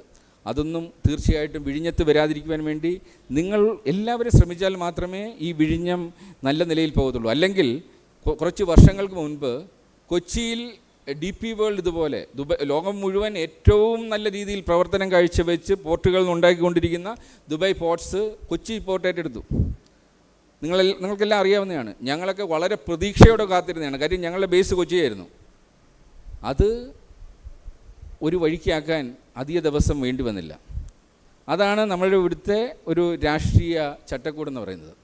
അപ്പോൾ നമ്മൾ മനസ്സിലാക്കേണ്ടത്, നമ്മൾ എത്ര വലിയ ഇൻഫ്രാസ്ട്രക്ചർ ഡെവലപ്പ് ചെയ്താലും, എത്ര വലിയ കാഴ്ചപ്പാട് നമ്മൾ കൊണ്ടുവന്നാലും, എത്ര വലിയ ഗവൺമെൻറ് സപ്പോർട്ടുണ്ടെന്ന് പറഞ്ഞിട്ട് കാര്യമില്ല. ഇതിന് പുറത്തുള്ള കുറേ ഫാക്ടേഴ്സും കൂടെ ചേരുമ്പോൾ മാത്രമേ ഇത് വിജയകരമായി മാറ്റത്തുള്ളൂ. കഴിഞ്ഞ 4 ദിവസം രാജ്യം ഒന്നടങ്കം ഒന്നിച്ച് നിന്നുകൊണ്ട് രാജ്യത്തിന് വേണ്ടി പ്രാർത്ഥിച്ചിട്ടുണ്ടെങ്കിൽ അതേ ഒരു കാഴ്ചപ്പാടോടുകൂടി വിഴിഞ്ഞത്തിന് പിന്നിൽ നിന്നാൽ മാത്രമേ വിഴിഞ്ഞം നമ്മൾ പറയുന്ന ലക്ഷ്യത്തിലെത്തത്തുള്ളൂ. പക്ഷേ വിഴിഞ്ഞത്തിൻ്റെ സാധ്യതകൾ അപാരമാണ്. ഞങ്ങൾ ലോകത്തിലെ ഏതാണ്ട് 112 കൺട്രീസിൽ ഞങ്ങൾക്ക് ക്ലയൻസ് ഉണ്ട്. ലോകം മുഴുവൻ യാത്ര ചെയ്ത് ഓരോ കൺട്രിയുടെയും ഷിപ്പിംഗ് ഇൻഡസ്ട്രിയുടെ പൾസ് അറിയാവുന്നുണ്ട്. ഞാൻ പറയുകയാണ്, ഇത്രയും മനോഹരമായ ഒരു സ്ട്രാറ്റജിക് ലൊക്കേഷൻ ഒരു പോർട്ടിന് വേണ്ടിയുള്ളത് വേറെ എങ്ങുമില്ല. നമുക്ക് ഇത് വൈകിപ്പോയി. നമ്മളിതൊരു ശരിക്കും പറഞ്ഞാൽ 10-30 വർഷം മുൻപ് തുടങ്ങേണ്ട ഒരു പ്രോജക്റ്റാണ്. എങ്കിലും വൈകിട്ട് അത് ഇപ്പോഴെങ്കിലും തുടങ്ങാൻ നമുക്ക് സാധിച്ചിട്ടുണ്ട്. പക്ഷേ ഇനി മുന്നോട്ട് കൊണ്ടുപോകേണ്ടത്, തടസ്സങ്ങളില്ലാതെ കൊണ്ടുപോകേണ്ടത് നമ്മളുടെ ഉത്തരവാദിത്വമാണ്. അവിടെ ആദ്യത്തെ കുറച്ച് വർഷങ്ങൾ നമുക്ക് പരിശീലനം കൊടുത്ത് പുതിയ പുതിയ മേഖലകൾ തുറക്കണം. കാര്യം ഈ ഒരു പുതിയ മേഖലയിലേക്ക് നമ്മൾ ഇറങ്ങിച്ചെല്ലുമ്പോൾ നമ്മൾ ആദ്യം ഫേസ് ചെയ്യുന്ന പ്രോബ്ലംസ്, ഡിഫറെൻറ്റ് മേഖലകൾക്ക് അനുയോജ്യരായ പരിശീലനം ലഭിച്ച തൊഴിലാളികളില്ല. അതും ഇൻ്റർനാഷണൽ സ്റ്റാൻഡേർഡിൽ നമുക്ക് സർവീസ് കൊടുക്കാൻ സാധിക്കണം. അതിനുവേണ്ടി ശ്രമിക്കുമ്പോൾ തടസ്സങ്ങൾ ഉണ്ടാവാതിരിക്കാൻ ശ്രമിക്കുക. അതോടൊപ്പം തന്നെ പുതിയ മേഖലകൾ തുറക്കാനുള്ള ചുവപ്പ് നാടകൾ ഇല്ലാതാക്കാൻ ശ്രമിക്കുക. ഈ ഒരു അവസരത്തിൽ ഞങ്ങൾക്ക് കോൺട്രിബ്യൂട്ട് ചെയ്യണമെന്ന് തോന്നുന്ന ഒരു കാര്യം കൂടി, sir, I would like to introduce something because India is having a coastline of 7,600 kilometers and unfortunately we don't have even a single marinas. ലോകത്തിലെല്ലാം ഈ ഷിപ്പിംഗ് ഇൻഡസ്ട്രിയിലുള്ള ഏറ്റവും വലിയ ഒരു സാധ്യതയാണ് യോട്ടിംഗ് ഇൻഡസ്ട്രി എന്ന് പറയും. അതായത് റിച്ച് മാൻ്റെ പണത്തിനെ നമുക്ക് എങ്ങനെ ഒരു സമൂഹത്തിലേക്ക് എത്തിക്കുവാനുള്ള ഏറ്റവും നല്ല മാർഗ്ഗമാണ് യോട്ടിംഗ് ഇൻഡസ്ട്രിയെ ഡെവലപ്പ് ചെയ്യുക എന്നുള്ളത്. ഈ യോട്ടിംഗ് ഇൻഡസ്ട്രി വരണമെങ്കിൽ ആദ്യം വേണ്ടത് മറീനാസാണ്. ഇത്രയും വലിയൊരു രാജ്യത്ത് ഏതാണ്ട് 100,000-ഓളം പേർക്ക് യോട്ട് വാങ്ങാൻ സാധ്യതയുള്ള ഒരു രാജ്യത്ത് ഒരു മറീന ഇല്ല എന്ന് പറഞ്ഞാൽ നിങ്ങൾ വിശ്വസിക്കുമോ? 2008 ഇതിന് മാറ്റം കുറിക്കുവാൻ വേണ്ടി ഞങ്ങൾ കൊച്ചിയിൽ ആദ്യമായിട്ടൊരു യോട്ടിംഗ് കോൺഫറൻസ് നടത്തി. അതിനുവേണ്ടി ഇൻവെസ്റ്റേഴ്സിനായിട്ട് അന്ന് ലോകത്തിലെ ഏറ്റവും വലിയ മറീന ഓപ്പറേറ്റേഴ്സിൽ ഒരാളായ ഗുലു ലാൽവാനി എന്ന് പറയുന്ന ലോകത്തിലെ മെഗാ യാട്ട്സൊക്കെ ഹാൻഡിൽ ചെയ്യുന്ന പല മറീനേഴ്സുമുള്ള ഒരു വ്യക്തിയാണ്. ബിനാട്ടോണിൻ്റെ ഓണർ. ആ സമയത്ത് UK 4th richest Indian. We brought him here. He announced a $100 million project in Bolgati. 1 year nothing happened because ഈ ഒരു മെറീന തുടങ്ങണമെങ്കിൽ ഒരുപാട് hurdles are there. Government clearance നമുക്ക് ആവശ്യമുണ്ട്. ഇപ്പോഴും CRZ റൂൾസ് കാരണമാണ് പല മറീന പ്രോജക്ട്സും ഡെഡായി കിടക്കുന്നത്. അപ്പോൾ ഇത് 1 വർഷം പുള്ളി വെയിറ്റ് ചെയ്തിട്ട് പുള്ളി ഇവിടുന്ന് വേണ്ട എന്ന് പറഞ്ഞു പോയി. അത് പിന്നീട് ഗവൺമെൻറ് ചെറിയ രീതിയിൽ അവസാനം ഒരു മറീന എന്ന പേരിലൊരു മറീനയല്ല, ഒരു പേരിൻ്റെ മറീന അവിടെ തുടങ്ങി. അത് തുടങ്ങിയതുപോലെ തന്നെ അവിടെ കിടന്ന് നശിച്ചും പോയിട്ടുണ്ട്. ഇതല്ല നമുക്ക് വേണ്ട. നമുക്കൊരു നല്ല രീതിയിലും ഈ യോട്ടിംഗ് ഇൻഡസ്ട്രി ഇവിടെ കൊണ്ടുവന്നാൽ 100,000 യോട്ട് ഇന്ത്യയിൽ വന്നാലുള്ള അവസ്ഥയെന്ന് ആലോചിച്ച് നോക്കി. എത്ര തൊഴിലവസരങ്ങൾ, എത്ര ബില്യൺസ് ഓഫ് ഡോളേഴ്സിൻ്റെ വരുമാനം, ഇവിടുത്തെ യോട്ട് ബിൽഡിംഗ് സെക്ടറിൻ്റെ മാറ്റം. ഇവിടെ നിന്ന് നമ്മൾ ബ്രഹ്മോസ് മിസൈൽസ് നമ്മൾ കയറ്റി അയക്കുന്ന പോലെ ഇൻ്റർനാഷണൽ സ്റ്റാൻഡേർഡ്സിൽ നമുക്ക് യോട്ട്സ് കയറ്റി അയക്കാൻ വളരെ ഈസിയാണ്. ഇറ്റ്സ് ഒരു ഇമ്പോസിബിൾ കാര്യമല്ല. അവസാനം ഞങ്ങൾ ഈ വർഷം ഒരു തീരുമാനമെടുത്തു, ഇതിന് മാറ്റം വരുത്തിയേ പറ്റൂ. അങ്ങനെ കഴിഞ്ഞ ആഴ്ചയായിരുന്നു അതിൻ്റെ ഒരു ഒഫീഷ്യൽ അനൗൺസ്മെൻറ്റ് ദുബൈയിൽ ഞങ്ങൾ നടത്തിയത്. കാര്യം ഇവിടെ മറീന തുടങ്ങുന്നതിന് പകരം ദുബൈയിൽ ഇഷ്ടംപോലെ മറീനാസ് ഉണ്ട്. ഒരുപാട് ഇന്ത്യൻ മില്യനേഴ്സ് ദുബൈയിലുണ്ട്. ആദ്യം ഇവരെ യോട്ടിങ് പഠിപ്പിക്കുക.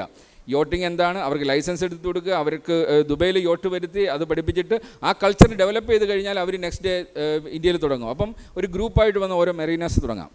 പക്ഷേ അത് പേഴ്സണൽ സ്മോൾ യോട്ട്സാണ്. ഇതല്ല.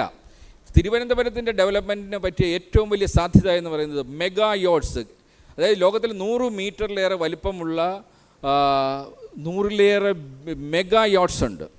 അത്തരം ഒരു യോട്ട് ഒരു ദിവസം ഇവിടെ വന്നു കഴിഞ്ഞാൽ തിരുവനന്തപുരത്തുണ്ടാകുന്ന വരുമാനം ഒന്ന് ആലോചിച്ച് നോക്കിയേ. കാര്യം ഇവിടെ ഇതിൽ വന്നിറങ്ങുന്നത് ശതകോടീശ്വരന്മാർ. അവർ അതിൽ മീറ്റിങ്ങിന് പങ്കെടുക്കാൻ തന്നെ വരുന്നത് ഒരു ശതകോടീശ്വരന്മാരാണ്. അവർ ഒരു ദിവസം തിരുവനന്തപുരത്ത് ചിലവഴിക്കുന്ന ധനം എത്രയാണെന്ന് ആലോചിച്ച് നോക്ക്.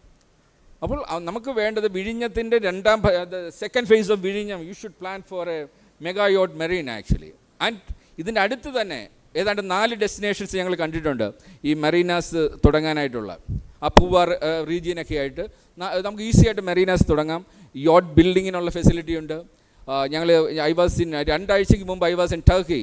One of the best yacht we identify. അതായത് ഒരു റോൾസ് റോയ്സ് വാങ്ങുന്ന വിലയ്ക്ക് ഒരു 3 bedroom beautiful international standard yacht we made a time so that they are ready to come to India and make ഇവിടുത്തെ മേക്കിംഗ് ഇന്ത്യയുടെ കീഴിൽ ആ ടെക്നോളജി 5 വർഷം കൊണ്ട് കംപ്ലീറ്റ്ലി ഇന്ത്യക്ക് തന്നിട്ട് ആ യോട്ട് നമുക്ക് ഇവിടെ നിർമ്മിച്ചുകൊണ്ട് നമുക്ക് we can start exporting it.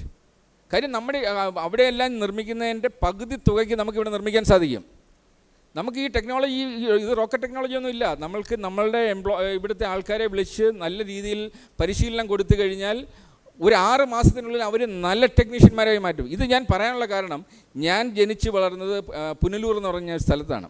ഒരു ഗ്രാമമാണ്, ഐക്കരക്കോണം എന്ന് പറയുന്ന ഗ്രാമമാണ്. അതിൻ്റെ അച്ഛനും അമ്മയൊക്കെ മരിച്ചു. എൻ്റെ കുടുംബ വീട് ഞാൻ ഇത് ഏരീസിൻ്റെ ഒരു ഓഫീസായിട്ട് മാറ്റി. അവിടുത്തെ ആ നാട്ടിലുള്ള മിക്കവാറും പുരുഷന്മാരെല്ലാം ഞങ്ങളുടെ ഓഫീസിൻ്റെ ദുബൈയിൽ പല സ്ഥലത്തായിട്ട് വർക്ക് ചെയ്യുന്നു. അപ്പം ഹൗസ് വൈഫ്സ് എല്ലാം അവിടെ മിക്കവാറും എല്ലാവരും തൊഴിലില്ലാതിരിക്കുന്ന സമയമാണ്. ഈ ഹൗസ് വൈഫ്സിനെ എല്ലാം ഈ ഓഫീസിൽ വിളിച്ച് ട്രെയിനിങ് കൊടുത്തു. യു വോണ്ട് ബിലീവ്, ഇന്ന് ഞങ്ങളൊരു എക്സ്ക്ലൂസീവ് ഓഫീസാണ്. 100-ലേറെ വനിതകൾ വർക്ക് ചെയ്യുന്ന 120ഓളം പേര് അവിടെ ഇന്ന് വർക്ക് ചെയ്യുന്നുണ്ട്. ഞങ്ങളുടെ ഗ്രൂപ്പിലെ ഏറ്റവും എഫിഷ്യൻ്റ് ഓഫീസ് അവരാണ്. അവർ ഷിപ്പ് കണ്ടിട്ടില്ല. അവരെ ഞങ്ങൾ ഷിപ്പിൻ്റെ ട്രെയിനിങ് അവിടെ നിന്ന് കൊടുത്ത് ഞങ്ങൾ ലോകത്ത് മുഴുവൻ നടത്തുന്ന സർവേസിൻ്റെ എല്ലാം റിപ്പോർട്ട് ചെയ്യുന്നത് ഈ ഹൗസ് വൈഫ്സാണ്. ഇത്രയും ഹാപ്പി ആയിട്ടുള്ള എംപ്ലോയീസ് വരില്ല. കാര്യം അവർക്ക് വീട്ടിൽ നിന്ന് നടന്ന് ഓഫീസിൽ വരാം, ഉച്ചയ്ക്ക് ഭക്ഷണം കഴിക്കാൻ പോകാം, ഒരു കുടുംബം പോലെ അവർ അവിടെ കഴിയുകയാണ്. ഇതുപോലെ ചെയ്യാവുന്ന ഒന്നാണ് ഈ യോട്ടിംഗ് ഇൻഡസ്ട്രി എന്ന് പറയുന്നത്. തിരുവനന്തപുരം മേഖലയിൽ ഒന്ന് ആലോചിച്ച്, ഈ പൂവാർ മേഖലയിൽ നമുക്ക് ഒരു വർഷം ഒരു 200 യോട്ട് നിർമ്മിക്കാൻ പറ്റിയാൽ എത്ര തൊഴിലവസരങ്ങളാണ് വരുന്നത്, എത്ര പേർക്കാണ് ഇൻ്റർനാഷണൽ ലെവലിൽ ഒരു ക്വാളിഫിക്കേഷൻ കിട്ടുന്നത്. അവർക്ക് നാളെ വിദേശത്ത് പോകണമെങ്കിൽ അവർക്ക് പോകാം, പക്ഷേ സ്വന്തം വീട്ടിൽ നിന്ന് തന്നെ പോയി വരുമ്പോൾ കിട്ടുന്ന സന്തോഷം വേറെ എങ്ങും നമുക്ക് കിട്ടത്തില്ല. അപ്പോൾ ഇതിനൊക്കെ സാധ്യതയുണ്ട്. പക്ഷേ അത്തരം ഒരു പ്രോജക്റ്റ് തുടങ്ങുമ്പോഴും നല്ല ലക്ഷ്യത്തോട് വരുമ്പോൾ തടസ്സങ്ങൾ ഉണ്ടാക്കാതിരിക്കാൻ വേണം. അത് ഗവൺമെൻറ് മേഖലയിലായിക്കോട്ടെ, രാഷ്ട്രീയ മേഖലയിലായിക്കോട്ടെ, തടസ്സങ്ങൾ സൃഷ്ടിക്കാതിരിക്കുക. അതിന് ഒരു വിൽ പവർ വേണം. അതുകൊണ്ട് എനിക്ക് ഇവിടെ ഇരിക്കുന്ന പലരും രാഷ്ട്രീയ പാർട്ടികളുടെയൊക്കെ ഭാഗമായിരിക്കാം. എനിക്ക് നിങ്ങളോട് പറയാനുള്ളത്, കഴിഞ്ഞ 4 ദിവസം നമ്മൾ കാണിച്ച ആ രാജ്യത്തോട് കാണിച്ച ഒരു സ്നേഹം അടുത്ത കുറച്ചു കാലം തിരുവനന്തപുരത്തോട് കാണിക്കുക. നമ്മളുടെ മുന്നിലെ ഒരു ഏറ്റവും വലിയ വരദാനം ആ വിഴിഞ്ഞം പോർട്ടിൻ്റെ കാര്യത്തിലെങ്കിലും, അതുമായി ബന്ധപ്പെട്ട ഒരു കാര്യത്തിലും ഗവൺമെൻറ് ഒഫീഷ്യൽസ് ആണെങ്കിൽ നിങ്ങളുടെ മുന്നിൽ വരുന്ന വിഴിഞ്ഞവുമായി ബന്ധപ്പെട്ട ഷിപ്പിങ്ങുമായി ബന്ധപ്പെട്ട ഒരു ഫയൽ പോലും ഒരു ദിവസം പോലും മാറ്റിവെക്കാതിരിക്കുക. ഞങ്ങളുടെ സ്ഥാപനത്തിലെ വിജയത്തിൻ്റെ ഏറ്റവും വലിയ, ഞാൻ പറഞ്ഞില്ല 200 പാരാമീറ്റേഴ്സിൽ ഒന്നെന്ന് പറഞ്ഞാൽ 24 hour സിസ്റ്റം എന്ന് പറയും. അതായത് ഓരോ വ്യക്തിയും ഏത് പ്രോജക്റ്റ് ഇല്ല എന്നെ ഡിവൈഡ് ചെയ്ത് ഓരോ ദിവസമാക്കി മാറ്റണം. ഒരു ദിവസം തള്ളാൻ അവർക്ക് അവകാശമില്ല. ഇന്ന് രാവിലെ വന്ന ജോബ് ഇന്ന് വൈകിട്ട് ക്ലിയർ ചെയ്തിട്ടേ അവർക്ക് പോകാൻ പറ്റത്തുള്ളൂ. നാളത്തേക്ക് ഒരു ജോബ് മാറ്റണമെങ്കിൽ അവരതിനുള്ള കാരണം കൃത്യമായി കാണിക്കണം. കാരണമില്ലാതെ ഇവിടുത്തെ ഫയൽസ് മാറ്റിവെക്കുന്ന പോലെ ചെയ്തു കഴിഞ്ഞാൽ ഏരീസിൽ അങ്ങനെ ഒരു വ്യക്തിക്ക് സ്ഥാനമില്ല. പക്ഷേ അവിടെ ഏരീസിൽ അത് സംഭവിക്കുന്നില്ല. ഞങ്ങളുടെ സ്ഥാപനത്തിൽ സംഭവിക്കില്ലെങ്കിൽ എന്തുകൊണ്ട് ഇവിടെ മറ്റ് ഗവൺമെൻറ് മേഖലയിൽ സംഭവിക്കുന്നു? ഇത് മാറണം, മാറ്റിയേ പറ്റത്തുള്ളൂ. ഇത് മാറാൻ പറ്റും. നിങ്ങൾക്ക് മാറണമെന്ന് വിചാരിച്ചു കഴിഞ്ഞാൽ ഒരൊറ്റ ദിവസം കൊണ്ട് നിങ്ങൾക്ക് മാറാം. നാളെ മുതൽ ഞാൻ പങ്ക്ച്വലാണെന്ന് വിചാരിച്ചു കഴിഞ്ഞാൽ നാളെ മുതൽ പങ്ക്ച്വലാണ്. എൻ്റെ മുന്നിലെ ഫയൽ ഞാൻ ഒരു ദിവസത്തിൽ കൂടുതൽ വെക്കില്ല എന്ന് ഞാൻ തീരുമാനിച്ചു കഴിഞ്ഞാൽ വെക്കില്ല. ഞാൻ ആയിട്ട് ഒരു വിഴിഞ്ഞം പ്രോജക്റ്റിനൊരു തടസ്സമാവില്ല എന്ന് വെച്ച് കഴിഞ്ഞാൽ മാറില്ല. ഇത് ഒരുമിച്ച് ശ്രമിച്ചാൽ മാത്രമേ വിഴിഞ്ഞം പ്രോജക്റ്റ് വിഷണറീസ് വരത്തുള്ളൂ, ഇൻവെസ്റ്റേഴ്സ് വരത്തുള്ളൂ. കാര്യം വളരെയധികം കോൺഫിഡൻസ് നഷ്ടപ്പെട്ട ഒരു അവസ്ഥയിലാണ്. കാര്യം എൻ്റെ സുഹൃത്തുക്കൾ ഒരുപാട് പേര് ഇൻവെസ്റ്റേഴ്സ് ഉണ്ട്. കാര്യം ഇന്ത്യ ബില്യനേഴ്സ് ക്ലബിൻ്റെ പ്രസിഡൻറ്റ് ഞാനാണ്. ഈ ബില്യനേഴ്സിൻ്റെ അടുത്തെല്ലാം ഞാൻ എൻ്റെ അനുഭവം പറയും. ഞങ്ങൾ ഇത്രയും സ്ഥാപനങ്ങൾ നടത്തുന്നുണ്ട്, ഞങ്ങൾക്ക് സമരമില്ലാന്ന് പറയുമ്പം അവർ ആദ്യം ചിരിക്കുകയാണ് ചെയ്യുന്നത്. കാര്യം അവരുടെ അനുഭവങ്ങളാണ് പറയുന്നത്. അവർ ശ്രമിക്കുമ്പോഴെല്ലാം ആദ്യം വരുന്നത് ഇതുപോലുള്ള ആവശ്യമില്ലാത്ത തലവേദനകളാണ്. അവർ പറയുന്നത് ഞങ്ങളെന്തിനു വന്ന് തലവേദന എടുക്കണം, ഇത്രയും സമയവും പണവും ഞങ്ങൾ വിദേശത്ത് ചിലവഴിച്ചു കഴിഞ്ഞാൽ മനസ്സമാധാനത്തോടു കൂടി വർക്ക് ചെയ്യാം. നാടിനോടുള്ള സ്നേഹമൊക്കെ സ്നേഹം, പക്ഷേ ഇതുപോലെയുള്ള നമ്മൾക്ക് തടസ്സം തരുന്ന ആൾക്കാരുമായിട്ട് സംവേദിക്കാൻ താല്പര്യമില്ല. അവരുടെ മുന്നിൽ പോയിരുന്ന് തലകുമ്പിട്ടിരുന്ന് ഓച്ചാനിച്ച് നിന്ന് കൈക്കൂലി കൊടുത്ത് ചെയ്യാൻ താല്പര്യമില്ല. കാര്യം നമ്മൾ സ്വയം കൈക്കൂലി കൊടുക്കുമ്പോൾ നമ്മളൊരു ക്രൈം ചെയ്യുകയാണ്. കാര്യം കൈക്കൂലി കൊടുക്കുന്നത് തെറ്റാണ്. കൈക്കൂലി വാങ്ങാതെ ഇവരത് ചെയ്യത്തുമില്ല.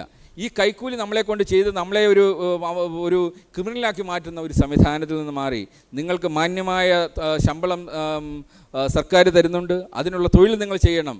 എങ്കിൽ മാത്രമേ നാട് വളരൂ എന്നുള്ള ചിന്ത വരണം. നിങ്ങൾക്ക് ആ ശമ്പളം പോരാ എന്നുണ്ടെങ്കിൽ നിങ്ങൾ പ്രൈവറ്റ് മേഖലയിൽ പോയിട്ട് മറ്റൊരു തൊഴിൽ കണ്ടെത്തൂ, അല്ലെങ്കിൽ നിങ്ങളൊരു ഓൺട്രപ്രണറായിട്ട് മാറൂ, നിങ്ങൾ കൂടുതൽ പണത്തിന് പോകും. അല്ലാതെ നാടിനെ കുട്ടിച്ചോറാക്കുന്ന ഈ സംവിധാനത്തിൽ ഈ കൈക്കൂലി പരിപാടിക്ക് ഇറങ്ങി ഈ ഓൺട്രപ്രണേഴ്സായിട്ട് വരുന്നവരെ കൂടെ ക്രിമിനൽസാക്കി മാറ്റുന്ന ഈ ഒരു സംവിധാനം മാറ്റാൻ എല്ലാവരും ഒത്ത് ശ്രമിക്കണം. വിഴിഞ്ഞം പ്രോജക്റ്റ് ഒരു സക്സസ് ആക്കണമെങ്കിൽ അത് സമൂലമായ ഒരു മാറ്റത്തിലൂടെ പറ്റത്തുള്ളൂ. അല്ലാതെ നമ്മളിവിടെ കോൺഫറൻസ് കൂടി ഇവിടെ ഇരുന്നുകൊണ്ട് വലിയ വലിയ കാര്യങ്ങൾ സംസാരിച്ച് പ്രോജക്റ്റ് പ്ലാൻ ചെയ്തുകൊണ്ടോ ആവേശം കൊണ്ടോ കാര്യമില്ല. ഇവിടെ ഇരിക്കുന്ന ഗവൺമെൻറ് ഓഫീഷ്യൽസിനോട് ഞാൻ പറയുകയാണ്, കൈക്കൂലി ഒന്ന് ആലോചിച്ച് നോക്കൂ. കൈക്കൂലി വാങ്ങുന്നത് കൊണ്ട് നിങ്ങളോട് സ്വയം ആലോചിച്ച് നോക്ക്, എത്ര ചെറുതായി പോവുകയാണ്. നിങ്ങളുടെ മക്കളുടെ മുന്നിൽ നിങ്ങളൊരു കൈക്കൂലിക്കാരനായിട്ട് നിൽക്കുമ്പോൾ എന്ത് അഭിമാനമാണ് നിങ്ങൾക്ക് തോന്നുന്നത്? നിങ്ങൾക്ക് പണമാണ് വേണമെങ്കിൽ പണത്തിന് ഒരുപാട് മറ്റു മാർഗമുണ്ട്. നാടിനെ കുട്ടിച്ചോറാക്കിയിട്ടല്ല വേണ്ടത്. അതുപോലെ തന്നെ നിങ്ങളുടെ ഫയൽ മാറ്റിവെച്ചുകൊണ്ട് നാടിൻ്റെ വളർച്ചയെ തളർത്തിയാൽ ഇന്ന് ഈ കഴിഞ്ഞ 4 ദിവസം ഈ നമ്മുടെ ഡിഫൻസ് ഡിപ്പാർട്ട്മെൻറ്റ്സ് ഇതേ അലക്ഷ്യത കാണിച്ചിരുന്നെങ്കിൽ, നമ്മൾക്ക് വേണ്ട ടെക്നോളജി ആവശ്യമുള്ള സമയത്ത് കിട്ടാതെ പോയിരുന്നെങ്കിൽ, നമ്മളുടെ അതിർത്തി കാക്കുന്ന സൈനികർ ഇതേ ഒരു മനസ്ഥിതിയോടുകൂടി കൈക്കൂലി വാങ്ങി നിന്നിരുന്നെങ്കിൽ നമ്മൾ ശിരസുയർത്തി ഈ 3.5 ദിവസം കൊണ്ട് ശത്രുവിൻ്റെ മുന്നിൽ അഭിമാനത്തോടെ വിജയിച്ചു വരില്ലായിരുന്നു. അതുകൊണ്ട് അത് എല്ലാ മേഖലയിലും വരണം.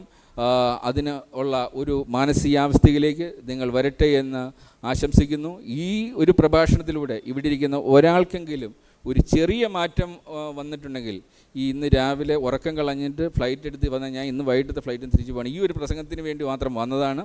അതിന് എന്തെങ്കിലും ഒരു പ്രയോജനം ഉണ്ടാകും എന്നുള്ള പ്രതീക്ഷയിൽ വാക്കുകൾ ഉപസംഹരിക്കുന്നു. നന്ദി, നമസ്കാരം. Thank you. Thank you, sir, for your dynamic and visionary address. Our next distinguished speaker is Captain Kishore Kumar, Aries, a seasoned master mariner with over 15 years of experience at sea on tankers and bulk carriers.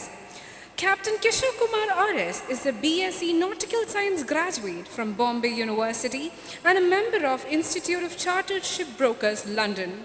He was awarded the prestigious Shipwrights Award for being the most successful candidate globally in 2021-22. His war sea experience and time with companies like SCI, JESCO and Synergy provide him with deep insights into the operational layers of vessel and port logistics. Over to you, sir.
Distinguished speakers, delegates from Janmabhumi, ladies and gentlemen, a very good evening to you all.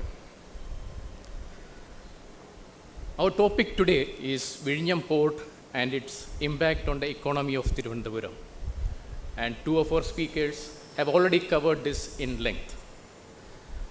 Before we come to this topic again, let us have a brief look at the history of Vizhinjam Port, since we have some students also here. Periplus Maris Erythrae, or the Journal of Sailing the Red Sea, written by a Greek merchant in the 1st century, was the earliest mention about Vizhinjam as a village with natural deep sea situated north of Komari, the present Kanyakumari. It was denoted as Balita, which had a harbor facilitating maritime trade. Up to the medieval period, the Ai dynasty was a prominent Indian dynasty that ruled the southwestern tip of Indian peninsula. They controlled a significant territory, including the port of Vizhinjam, the fertile region of Nanjil Nadu, and parts of spice-producing Western Ghat mountains. The Ai dynasty flourished through maritime trade, and Vizhinjam was a vital port and trade hub facilitating connections with other regions and fostering economic growth. Vizhinjam's historical importance is further underscored by the discovery of ancient artifacts, including pottery and gold coins, which provides insights into its past as a major port town. The fort area, or the Kottapuram near to Vizhinjam, and the sculptures of the rock-cut cave temple are all examples that Vizhinjam has a major historical significance. During the colonial period, Vizhinjam continued to be a critical port for European traders, including the Portuguese, Dutch, and British, who competed for the control of spice trade in Kerala. In the 1940s, Maharaja Sri Chitra Tirunal Balarama Varma took initiatives for the development of the port with the supervision of Sir C.P. Ramaswamy Iyer, the then Diwan of Travancore. But due to the consolidation of Travancore Cochin states and our independence thereafter, the project was dropped, citing that there is no need for a new port challenging the existing port at Cochin. After about a decade of independence in the 1960s, Kerala government flagged off the development of Vizhinjam, which saw its beginning as a fishing harbor to an international port of what it is today. It was a tough journey after the tender for the port was awarded to Adani Group in 2015, with various protests by the local community, havoc by the Oki cyclonic storm, and delays due to the acquisition of land and rehabilitation process. Why Vizhinjam is so important? Proximity to the international shipping routes. Located just 10 nautical miles from the east-west international shipping route connecting the Suez Canal and the Malacca Strait, Vizhinjam is perfectly positioned to become a major maritime hub. If you look at this image of marine traffic, along our coast, we can see that Vizhinjam is more closer to the main shipping route than Colombo in Sri Lanka. Natural deep water port. Unlike many ports in India, Vizhinjam has a natural depth of over 20 meters. This allows it to handle large container ships, including ultra-large container ships, or what we call the motherships. No silting. The port is free from any significant siltation, thereby reducing dredging cost, and to maintain depth and ensuring uninterrupted port operations throughout the year. Infrastructure and connectivity. The location of Vizhinjam port near Thiruvananthapuram city offers multiple infrastructural benefits like road, rail, and air connectivity. Our journey ahead in this was already covered in the forenoon session today. Also, once the ambitious West Coast Canal project is completed, Vizhinjam can be connected to Kerala's backwaters from Kovalam and enhancing inland water cargo transportation. Now let us come to the real topic of discussion today. That is the economic benefits of Thiruvananthapuram due to this port. I am sure at least few amongst us here would have bought some land close to the port, anticipating development and infrastructure and rise in the real estate prices. But we don't actually see much of developments around the port and in Thiruvananthapuram as expected. This is because currently Vizhinjam port is acting as a transshipment port. Here the process is of transferring cargo in containers from one vessel to another during its journey from the original to the final destination. Motherships plying in the east-west route and feeder vessels connecting to other small ports in India, the Middle East, and East Africa exchange containers to form the familiar hub and spokes network in container trades. The hub and spoke system is a model where large strategically located central ports or hubs act as major transshipment points. Smaller ports connect to these hubs, allowing cargo to be consolidated, transferred, and distributed efficiently. For the domestic movement of containers in and out of Vizhinjam port, we must have industries here, and also better road and rail connectivity to the inland, including to our neighboring state, Tamil Nadu. Now, sorry.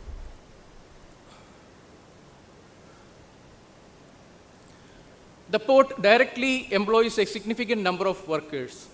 It works round the clock, and skilled workers are needed to engage in ships for operating the cranes, mooring and unmooring of ships, maintenance of machinery, attending to breakdowns or emergencies, security of the port, and to perform inward and outward clearance of the ships. The port is using the latest technology in handling the containers, which requires less manual handling and ensuring our personal safety.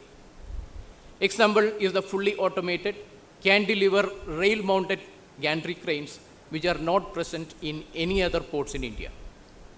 The women at Vizhinjam are the first to operate such machinery in the country.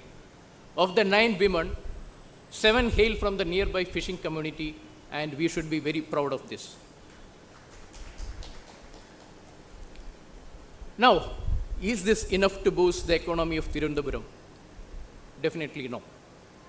As the port completes phase 2 and 3 by 2028, we must work parallelly to make Thiruvananthapuram a major maritime hub like Singapore. A short brief on Singapore. Few expected Singapore to survive when it became an independent country in 1965.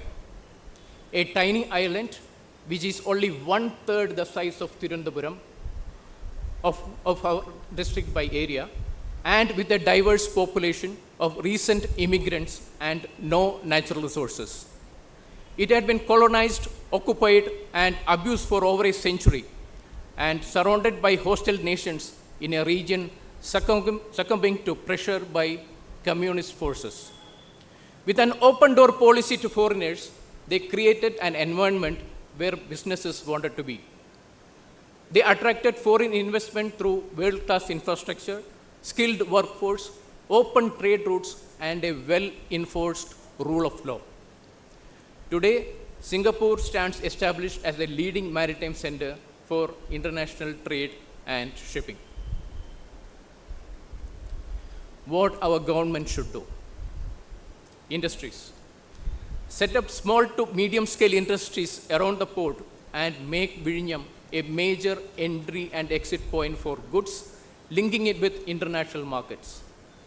Industries like seafood, coir, handicrafts, electronics, precision engineering, chemicals, biomedical manufacturing, and agro-based products will get a global platform. Attracting investment. Government to attract foreign direct investment and encourage the setup of industrial zones, logistics parks, and inland container terminals around the port. These are crucial for streamlining supply chains and improving efficiency by providing a hub for various logistic operations, including warehousing, distribution, and custom clearance, all within close proximity of the port. They reduce transit cost, optimizing warehouse space, and facilitate seamless connectivity between different transportation modes, ultimately boosting trade through the ports. Oil refinery and tank farms. To serve our local needs and for exporting of petroleum products, setting up an oil refinery will see many tanker ships calling this port. Or else tank farms could be commissioned for importing and storing petroleum products like petrol, diesel, aviation fuel, and LNG. The port can also act as a bunkering port for supply of LNG, which is the future fuel for the ships. An oil tanker berth and storage tanks are already part of the phase 2 and 3 of the port project, but we will need more of this, and it could be even outside the port limits. Such storage facilities will also reduce traffic congestion due to the trucks on our highways, since the fuel requirements here are met by road transportation from Kochi. Setting up a shipbuilding and a ship repair facility. Due to the close proximity to international shipping line, a ship repair facility in the form of dry docks or floating docks can attract ships for essential maintenance, repair, and inspection to be conducted on the underwater components that are typically submerged in water. This will offer a variety of job prospects ranging from skilled trades like welding and rigging to engineering, quality control and management roles in ship constructions, repair and related service. Similar to what our speaker, Mr. Roy, told about the yachts. There will also be a huge demand for river barges and tugs when the inland waterways project is complete. Our Honorable PM Shri Narendra has already indicated during the inaugural function of the Vizhinjam port regarding changes in our policies to attract building contracts for foreign merchant ships, including naval ships. Cruise ships and tourism. The cruise industry, which is growing globally at over 5% every year, can provide a substantial revenue stream as Vizhinjam has a huge potential to become a major cruise port due to the rich cultural heritage of Thiruvananthapuram. Cruise ships with an average passengers of around 3,000 to 5,000 can dock at Vizhinjam for day tours or even start and end their journeys here. For this, we must provide seamless arrival and departure formalities for the passengers on cruise ships with good coordination by the customs, immigration and health department at the port. Very good opportunity for the tour operators here.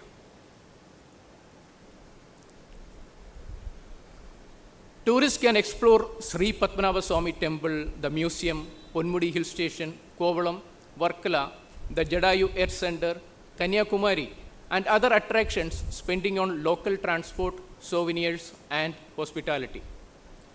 Cultural programs could be organized at the heritage sites, matching with the arrival of tourists on cruise ships. What we need is better roads, parking facilities, and other infrastructure to accommodate these tourists. Increased tourist activity can also lead to improvements in public services such as restrooms, water supply, sanitation, and waste management, and make our city a premium metro city in India. Support services for the ships calling the port. Every ship that docks at Vizhinjam requires services that these can create microeconomies. Examples are supply of stores. Local vendors can provide fresh and dry provisions, lubricants, medical supplies, safety and consumable stores, and spares for the machinery on board ships. Ship repairs and maintenance. Damaged or faulty ship's equipment may need to be serviced ashore or on board during ship stay at port. Opportunity for setting up marine workshops with supporting technicians, engineers, and even divers for underwater operations. Ship survey and inspections. For a ship to proceed out to sea from a port, she must be seaworthy, which means safe in all respects. This requires many certifications, inspections, and periodical surveys to be carried out while ship is in port, beneficial for seafaring community from here who wants to settle ashore. Crew change and medical services. Proximity to our international airport facilitates crew rotation on board ships, while local clinics can cater to medical needs of the crew and passengers. This we had already seen during the pandemic. Waste management. Collection and disposal of waste, bilge water, and garbage is mandatory at the port, since they cannot be disposed of at sea. This also can offer various business opportunities. Support services for these will see a lot of commercial buildings and hotels mushrooming along the corridor from our city to the port.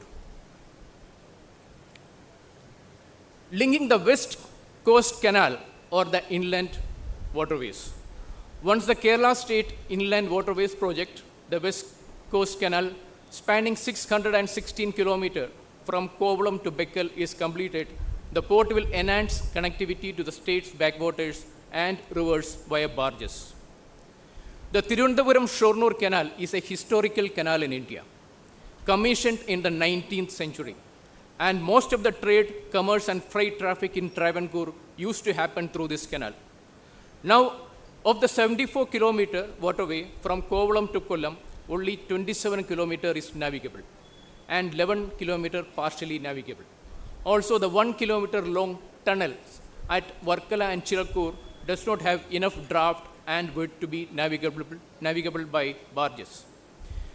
In 2017, discussions were held regarding the construction of a new waterway bypass, skipping the existing tunnel.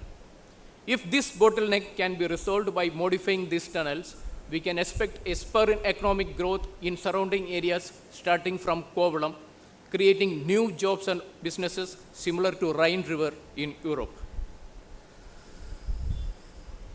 In a nutshell, it is a local government and administration who has to take some concrete steps by making policy changes and drive development along with the future phases of Vizhinjam International Seaport Limited. There must be a great vision by the government to have sustained economic activity by promoting and supporting businesses by our youth and make Anantapuri a major maritime hub. Thank you.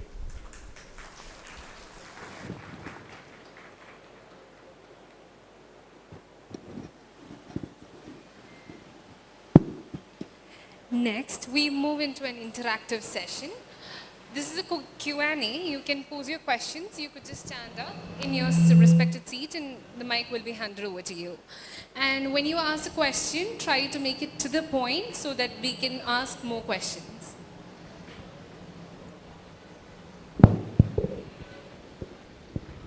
Let me begin by congratulating the organizers for this organizing this excellent session.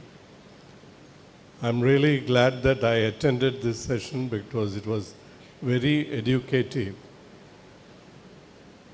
I'm from the tourism sector, and when I look at the Vizhinjam port, I consider it as certain areas where the sectors which can get immediately benefited from the port.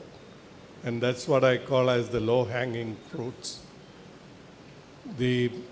One of the speakers mentioned about the canal, which is indeed, the project is on.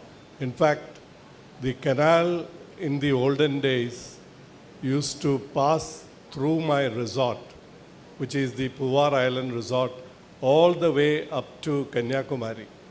And it was quite navigable at that time. So the canal can extend all the way from Kasaragod to up to Kanyakumari.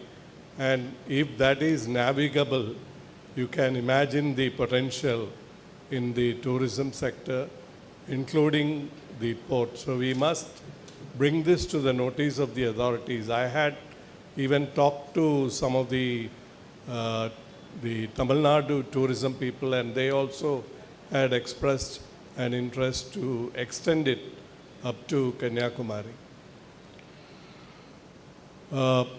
The other thought that occurred to me is, sometime back, you all remember that our Honorable MP Shashi Tharoor had this idea of the twin city and had connected Barcelona to Trivandrum. But now I feel nothing happened. So it's very important that we have this twinning program with Singapore, because there is a lot of experience that we can learn if we can have Singapore as the twin city to Trivandrum and seek their guidance to advise us. And I'm sure this is very much possible, and advise us on how to develop the whole Vizhinjam and the capital city region, and focus on what are the areas that we could do, because we have this habit of going after so many things and nothing gets done really substantial. So if we can twin with Singapore and then have a focused approach with their guidance and tell us, okay, you concentrate on these areas which are immediately possible and get the benefit of the port coming in. Our speaker told about the potential of the yachts And one of the idea that came to my mind is initially to start the business of yachts, why don't we look at a timeshare facility and bring a yacht? And many people in the Technopark, I'm sure that they can take timeshare ownership so that they don't have to invest heavily on the yacht. But instead, if a yacht can be imported and then we all become part owners, I am prepared to take a share immediately and then park it in Vizhinjam, and then it'll be a good experience for the tourists who come here to have a trip on the yacht. Because as you rightly said, there are people with enough money and income now who can experience a yacht cruise, going from Trivandrum. And in fact, they can even go to Maldives and then come back. So these are all the low-hanging fruits which is possible. I would like to say things which are immediately possible. And this is my thoughts. Thank you very much. Thank you. My name is Captain Pillai. I was consultant to Singapore port for 8 years in Singapore. I was with the Synergy Management also with Rajesh, Captain Rajesh. Was also head of the Department of Ship Technology where Sohan Roy graduated. I brought in the German professor to the department. Okay. My question is to the CEO of Adani. My question is, you have the best automated system of handling equipment. You have good staff, good management system. But recently I heard that the turnaround time in Vizhinjam is not of any satisfying standard. Why? Captain Kishore will agree. Many times when I entered as a master to Cochin port, Sohan Roy also mentioned about DP World. What happened in Cochin should be a learning point for you, because handling equipment is one part of turnaround time. There is immigration, customs, then pilotage. Now, when I came to Cochin as a master, many times, hours and hours, you have to wait for a pilot to board. Why pilot is not boarding? Because the boat is not coming. Why the boat is not coming? We need ghost money that the shipping agent have to pay separately to the boat sank pilot. Similarly, speed money for the cargo. So, it is not only the handling equipment, but do you get enough support from the port authorities and also from the immigration and customs? And that is my question. We have to improve the turnaround time, and we have to improve up to the Singapore standard, which you know. Thank you.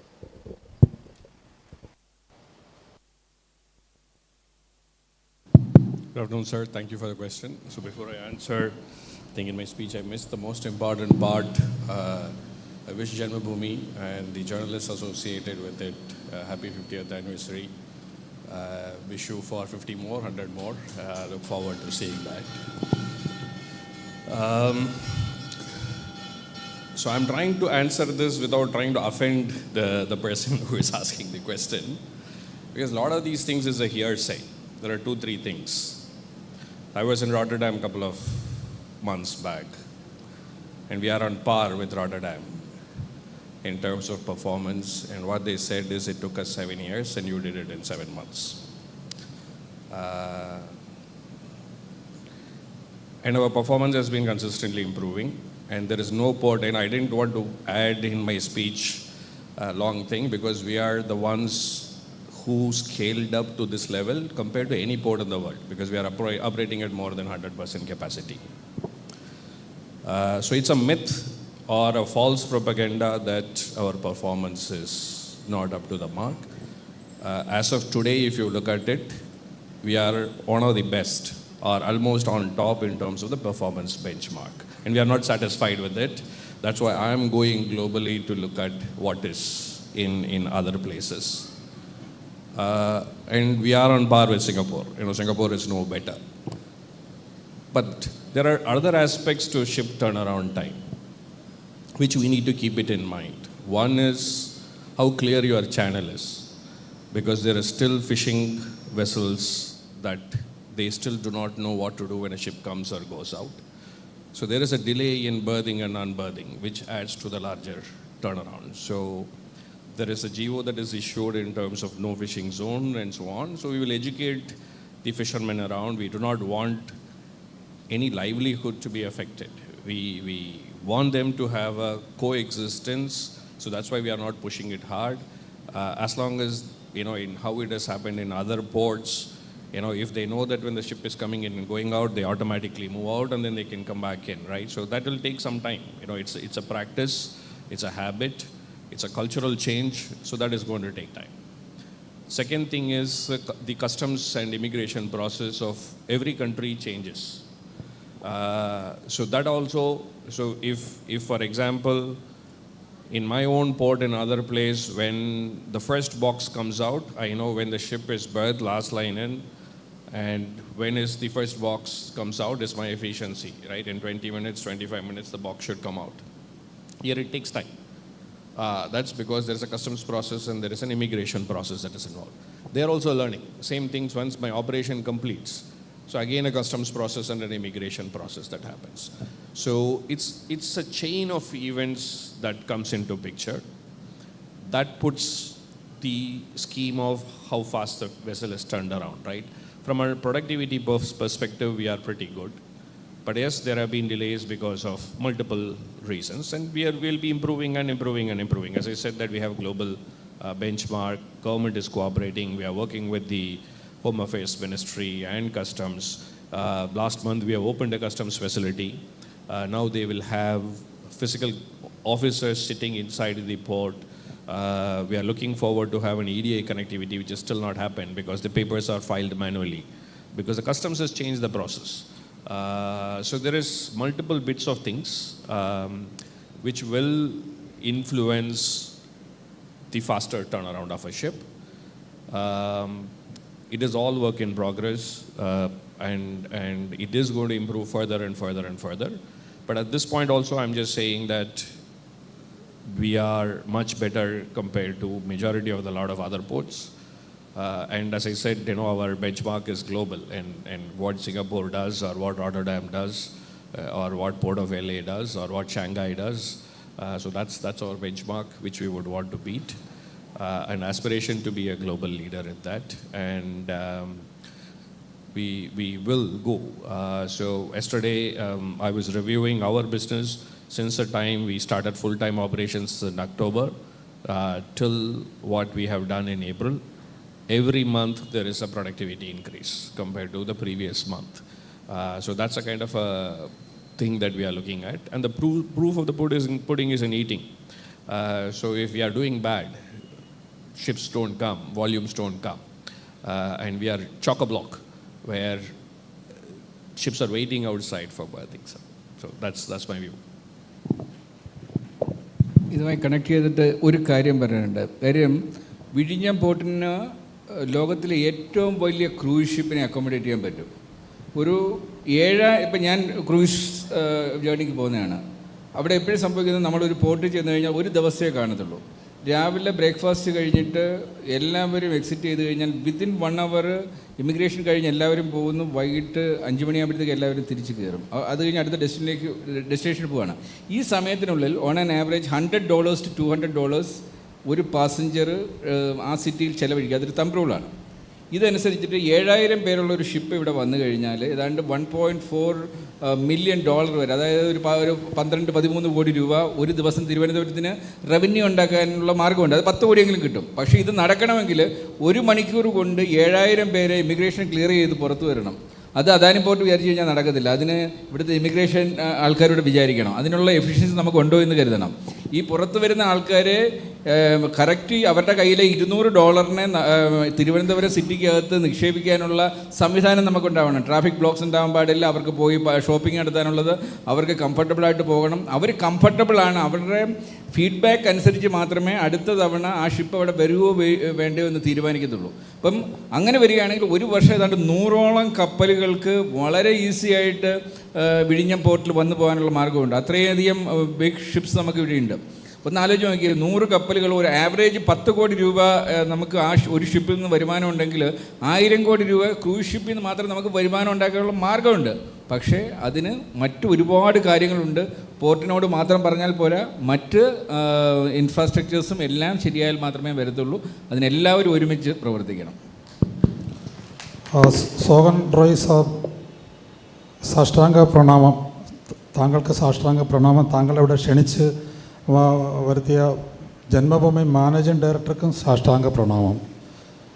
എനിക്ക് 2 കാര്യങ്ങൾ താങ്കളോട് ചോദിക്കാനുണ്ട്. എൻ്റെ പേര് സലീം കുമാർ സത്യദേവ്. ഞാൻ സ്വയം സേവകനാണ്, വിമുക്ത ഭടനാണ്, പ്രകൃതി ചികിത്സകനാണ്, യോഗാചാര്യനാണ്. സമയം കിട്ടുമ്പോൾ 15 വയസ്സ് താഴെയുള്ള കുട്ടികൾക്ക് ക്ലാസ് എടുക്കും. താങ്കളോടൊന്ന് ചോദിക്കാനുള്ള, ഒരു നരേന്ദ്രനെ സ്വാമി വിവേകാനന്ദനാക്കി മാറ്റിയത് എൻ്റെ പിന്നിൽ ശ്രീരാമകൃഷ്ണ പരമഹംസരുണ്ടായിരുന്നു. തെമ്മാടിയും റൗഡിയുമായിരുന്ന ബാലകൃഷ്ണ മേനോനെ ചിന്മയാനന്ദ സ്വാമിയാക്കിയതിൻ്റെ പിന്നിലും ശിവാനന്ദ സ്വാമിയും തപോവനാനന്ദ സ്വാമിയും ഉണ്ടായിരുന്നു. ഈ താങ്കളെ ഇതിന് പ്രചോദനം നൽകിയ അല്ല ഏതെങ്കിലും ഒരു ഗുരു ഉണ്ടാവുമല്ലോ, അതറിയാൻ എൻ്റെ ആഗ്രഹം. 2ാമത്തെ ചോദ്യം, പുസ്തകം എഴുതിയിട്ടുണ്ടെങ്കിൽ ഒരു പുസ്തകം എനിക്ക് ഇവിടെയുള്ള എല്ലാവർക്കും കൊടുക്കണം. ഇല്ലെങ്കിൽ പുസ്തകം എഴുതണം, ലോകത്തിലുള്ള എല്ലാ ഭാഷയിലും അത് താങ്കൾ കൊടുക്കണമെന്നോ എൻ്റെ ഒരു അഭ്യർത്ഥന, അപേക്ഷിക്കുകയാണ്. Thank you very much. പുസ്തകം എഴുതി ലോക റെക്കോർഡ് ഇട്ടൊരു വ്യക്തിയാണ് ഞാൻ. കഴിഞ്ഞ 7.5 വർഷമായിട്ട് ഒരു ദിവസം പോലും മുടക്കം കൂടാതെ every day I am writing a poem. അതിന് മ്യൂസിക് ഇട്ട് പബ്ലിഷ് ചെയ്യുന്നുണ്ട്. ഇതിനകത്തിരിക്കുന്ന പലരും അത് വായിക്കുന്നുണ്ടാവും. 1001 കവിതകളായപ്പോൾ എനിക്ക് വേൾഡ് റെക്കോർഡ് കിട്ടി. ഇന്ന് എനിക്കത് കാര്യം അതൊരു ഹാബിറ്റായി. ഞാൻ നേരത്തെ പറഞ്ഞ പോലെ നമുക്ക് സ്ഥിരം നമ്മളൊരു കാര്യം ചെയ്തുകൊണ്ടിരുന്നത് പരിശീലനം കിട്ടിക്കഴിഞ്ഞാൽ നമുക്ക് നിർത്താൻ പറ്റില്ല. അപ്പം ഞാൻ ഹാപ്പിനെസ് കണ്ടെത്തുന്നത്, എനിക്കതിന് ഈ കവിത എഴുതുന്നതുകൊണ്ട് കാശൊന്നും കിട്ടുന്നില്ല, പൈസ പോകുന്നേ ഉള്ളൂ. എനിക്ക് ഗ്രാഫിക് ഡിസൈനർക്ക് കാശ് കൊടുക്കണം, മ്യൂസിക് ഡയറക്ടർക്ക് കാശ് കൊടുക്കണം. പക്ഷേ എനിക്ക് കിട്ടുന്ന ഹാപ്പിനെസ്, ഞാൻ ആ പബ്ലിഷ് ചെയ്യുന്ന കവിത വായിച്ചിട്ടുള്ള അഭിപ്രായങ്ങൾ കിട്ടുമ്പോൾ സന്തോഷം എനിക്ക് കിട്ടുന്നുണ്ട്. അതുവഴി കഴിഞ്ഞ 7.5 വർഷമായിട്ട് ഞാനത് നിരന്തരം ചെയ്യുന്നുണ്ട്.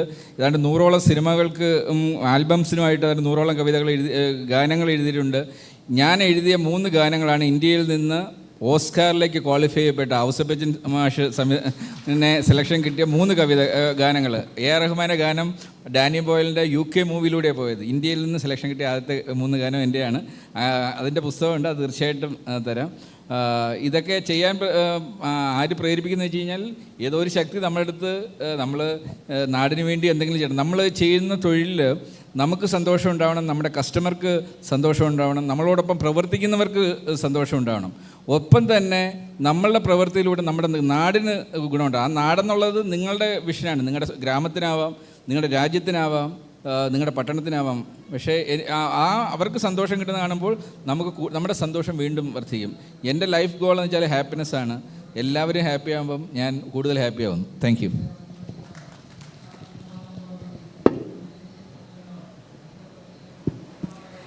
As we conclude this enriching afternoon session, it is a privilege to express heartfelt gratitude to the distinguished individuals who have shared their insights and inspired us with their visionary perspectives. As a mark of appreciation, Janmabhumi would now like to present mementos to our esteemed speakers, tokens of our respect and recognition for their presence and contribution to this Golden Jubilee celebration. To do the honors, I invite Shri T. Jayachandran, Director of Janmabhumi, to kindly step forward. ഒരു കാര്യം പറയാൻ വിട്ടുപോയി, ഞാൻ പിന്നീട് ഓർത്തത്. എന്നെ ക്ഷണിച്ചതിനും ഇങ്ങനൊരു അവസരം തന്നതിനും ജന്മഭൂമിക്ക് പ്രത്യേകം നന്ദി അറിയിക്കുന്നു. ഇത്തരം ഒരു ചടങ്ങ് സംഘടിപ്പിക്കാൻ അവർ ഒരുപാട് ബുദ്ധിമുട്ടുന്നുണ്ട്. തീർച്ചയായിട്ടും അഭിനന്ദനം അർഹിക്കുന്നുണ്ട്. തീർച്ചയായിട്ടും അവർക്ക് ഇനി ഇത് ചെയ്യാൻ സാധിക്കട്ടെ. നന്ദി. First, we welcome Shri Pradeep Jayaraman. Your strategic vision for the Vizhinjam port and deep industry expertise have added tremendous value to today's discussion. We thank you for your inspiring address and request you to accept this token of our gratitude.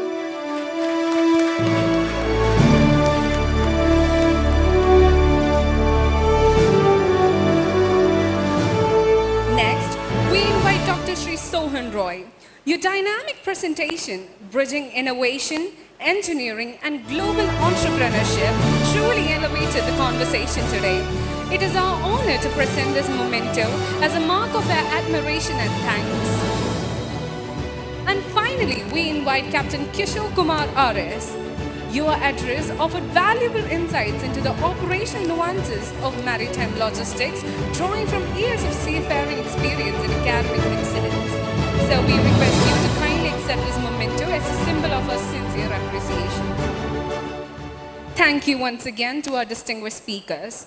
Your words have left a lasting impression and further strengthened our collective vision for a vibrant and economically thriving Thiruvananthapuram.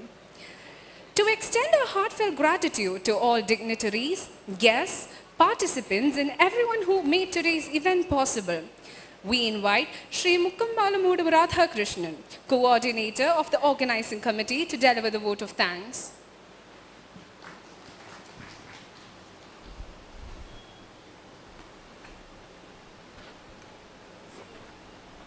വളരെ അഭിമാനകരമായ നിമിഷമാണ്. എല്ലാവർക്കും വിനീതമായ സായം നമസ്കാരം. ജന്മഭൂമി, വികസിത ഭാരതം, വികസിത Keralam, vision Ananthapuri എന്ന ഒരു ക്യാപ്ഷൻ കൊടുത്തുകൊണ്ട് ഇത്തരത്തിലൊരു സെമിനാർ, വ്യത്യസ്തമായ സെമിനാർ സംഘടിപ്പിച്ചത് വളരെ അഭിനന്ദനാർഹമാണ്. വിഴിഞ്ഞം പ്രോജക്റ്റിൻ്റെ ഒരു കാര്യം ചെയ്യുവാൻ കിട്ടിയ ഒരു എളിയ മലയാളിയും വിഴിഞ്ഞത്തുകാരനും സ്ഥലവാസിയും കൂടിയാണ്. 2023 നവംബർ 15 ഷൺഗോ എന്ന് പറയുന്ന ഷിപ്പിൽ ആദ്യത്തെ മോണ്ടിലിവർ ക്രെയിനും ഷിപ്പ് ഷോർ ക്രെയിനും ആർട്ടിഫിഷ്യൽ ഇൻ്റലിജൻസ് ടെക്നോളജി എന്ന ക്യാമറ ഉപയോഗിച്ചുകൊണ്ടുള്ള ക്രെയിനെ ഫ്രൈറ്റ് ഫോർവേഡ് ചെയ്ത് കസ്റ്റംസ് ക്ലിയറൻസ് ചെയ്യുവാൻ എൻ്റെ കമ്പനിക്ക് അവസരം കിട്ടി. ഞാനും ചെറുതിലെ 82 കാലഘട്ടം തിരുവനന്തപുരത്ത് നിന്ന് ബോംബെയിലേക്ക് വണ്ടി കയറിയതാണ്.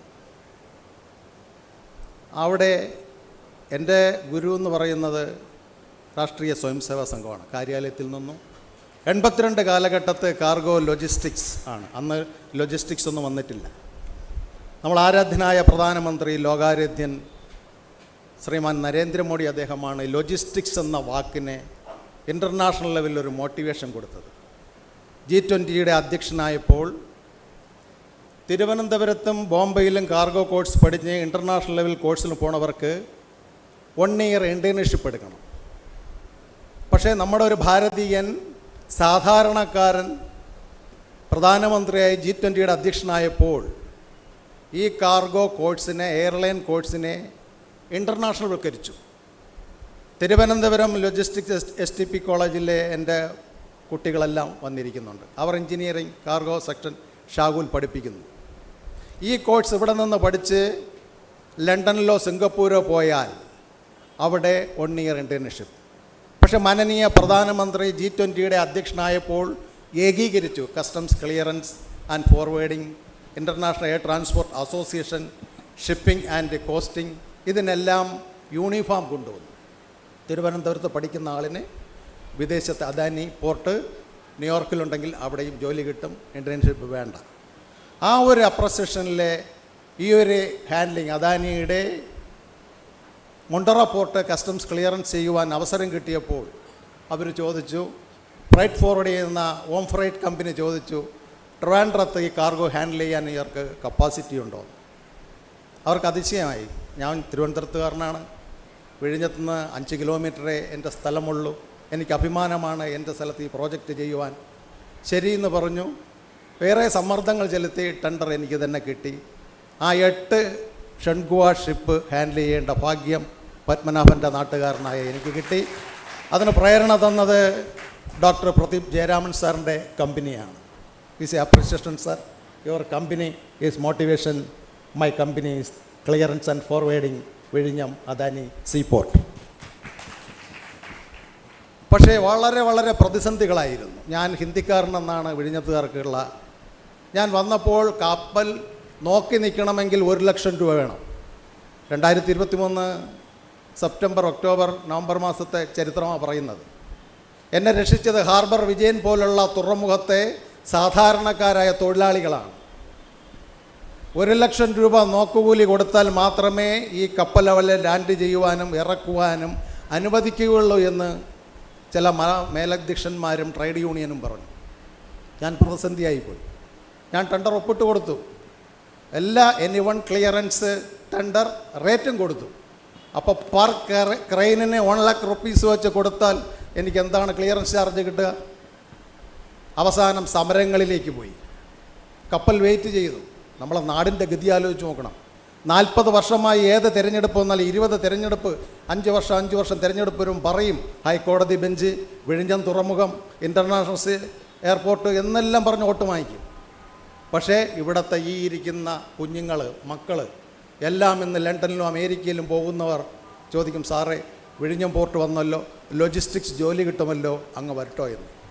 വരും, എല്ലാം റെഡിയാവും, എല്ലാം. അതുകൊണ്ട് എനിക്കൊന്ന് പറയുവാനുള്ളത്, നമ്മുടെ ഏരീസ് സാറ് പറഞ്ഞതുപോലെ നമ്മുടെ പ്രചോദനമാണ്. സാധാരണ പ്രീ ഡിഗ്രി വിദ്യാഭ്യാസം കഴിഞ്ഞ് 82-ൽ ബോംബെക്ക് വണ്ടി കയറി ഒരു ലോജിസ്റ്റിക്സ് ഡിപ്ലോമ എടുക്കുകയും ഒരു ആത്മനിർഭർ ഭാരതിൻ്റെ ലോൺ ഉപയോഗിച്ച് എനിക്കൊരു കമ്പനി തുടങ്ങാമെങ്കിൽ ഈ ഇരിക്കുന്ന സഹോദരന്മാർക്കെല്ലാം സ്വന്തമായ കമ്പനി തുടങ്ങുവാൻ കഴിയും. വൻ കമ്പനികളായിരിക്കും അത്. ഇനി വരുന്നത് വിഴിഞ്ഞത്തിൻ്റെയും പ്രദീപ് ജയറാം സാറിൻ്റെയും ഒക്കെ അനുവാദം കിട്ടുകയാണെങ്കിൽ നിങ്ങൾ ഓരോരുത്തർക്കും ഇൻവെസ്റ്റ്മെൻ്റ് ആവാം. ആത്മനിർഭർ ഭാരത് വഴി സ്വയം പര്യാപ്തമായ കമ്പനി തുടങ്ങുവാൻ കഴിയും. അതിനൊരു ഉദാഹരണമാണ് ചെറിയ വാട്ടർ ലൈൻ ഷിപ്പിംഗ് കമ്പനി എന്ന് പറയുന്നത്. വെറും DGFT director general of foreign trade എന്ന് പറയുന്ന സ്ഥാപനത്തിൽ 250 രൂപ കൊടുത്ത് നിങ്ങൾ രജിസ്ട്രേഷൻ ചെയ്ത് ഇമ്പോർട്ട് എക്സ്പോർട്ട് ലൈസൻസ് എടുത്താൽ നിങ്ങൾക്കും നാരായണൻ സാറിനെ പോലെ എക്സ്പോർട്ടർ ആവാം, ഇമ്പോർട്ടർ ആവാം. എല്ലാ ട്രേഡ് പോളിസിയും മാനനീയ നരേന്ദ്രമോദി ഏകീകരിച്ചിട്ടുണ്ട്. ആർക്കും മുതലാളിയാകാം, അംബാനിയാകാം, അദാനിയാകാം, നാരായൺ സാറാവാം. അദ്ദേഹത്തിന് പോവാർ റിസോർട്ട് തുടങ്ങി ആദ്യത്തെ കേരളത്തിലെ ഇമ്പോർട്ട് കോഫി മേക്കർ മെഷീൻ കൊണ്ടുവന്ന വ്യക്തിയാണ് ആയിരിക്കുന്ന നാരായൺ സാർ. പക്ഷേ ഇവിടുത്തെ സമരങ്ങൾ കൊണ്ടും കൊടികുത്തി കൊണ്ടും അദ്ദേഹത്തിൻ്റെ കമ്പനി കുത്തുപാളയെടുത്തു. പക്ഷേ അദ്ദേഹം തിരിഞ്ഞു പോയിട്ടില്ല. അദ്ദേഹം വീണ്ടും ഇത്രയും വയസ്സായിട്ടും പ്രചോദനമായിട്ട് നാരായൺ സാർ മുന്നോട്ട് വരുന്നു. അദ്ദേഹത്തിൻ്റെ അനുജൻ കെൽട്രോണിൽ സുബ്രഹ്മണ്യൻ സാർ.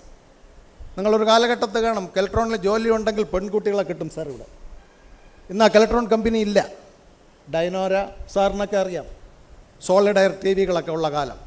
അതുകൊണ്ട് ഇരിക്കുന്ന മക്കൾക്കെല്ലാം അദാനി പോർട്ടിലേക്ക് നിങ്ങൾ ലോജിസ്റ്റിക് സപ്ലൈ ചെയിൻ മാനേജ്മെൻറ്റ് തിരഞ്ഞെടുത്ത് പഠിച്ചാൽ യാതൊരു സംശയവും വേണ്ട, നമ്മുടെ വിദേശത്ത് പോയി നിങ്ങൾ കാശുണ്ടാക്കണ്ട, സ്വദേശത്ത് കാശുണ്ടാക്കി അച്ഛനമ്മമാരെ പോലെ നിങ്ങൾക്ക് സംരക്ഷിച്ച് കഴിയാം.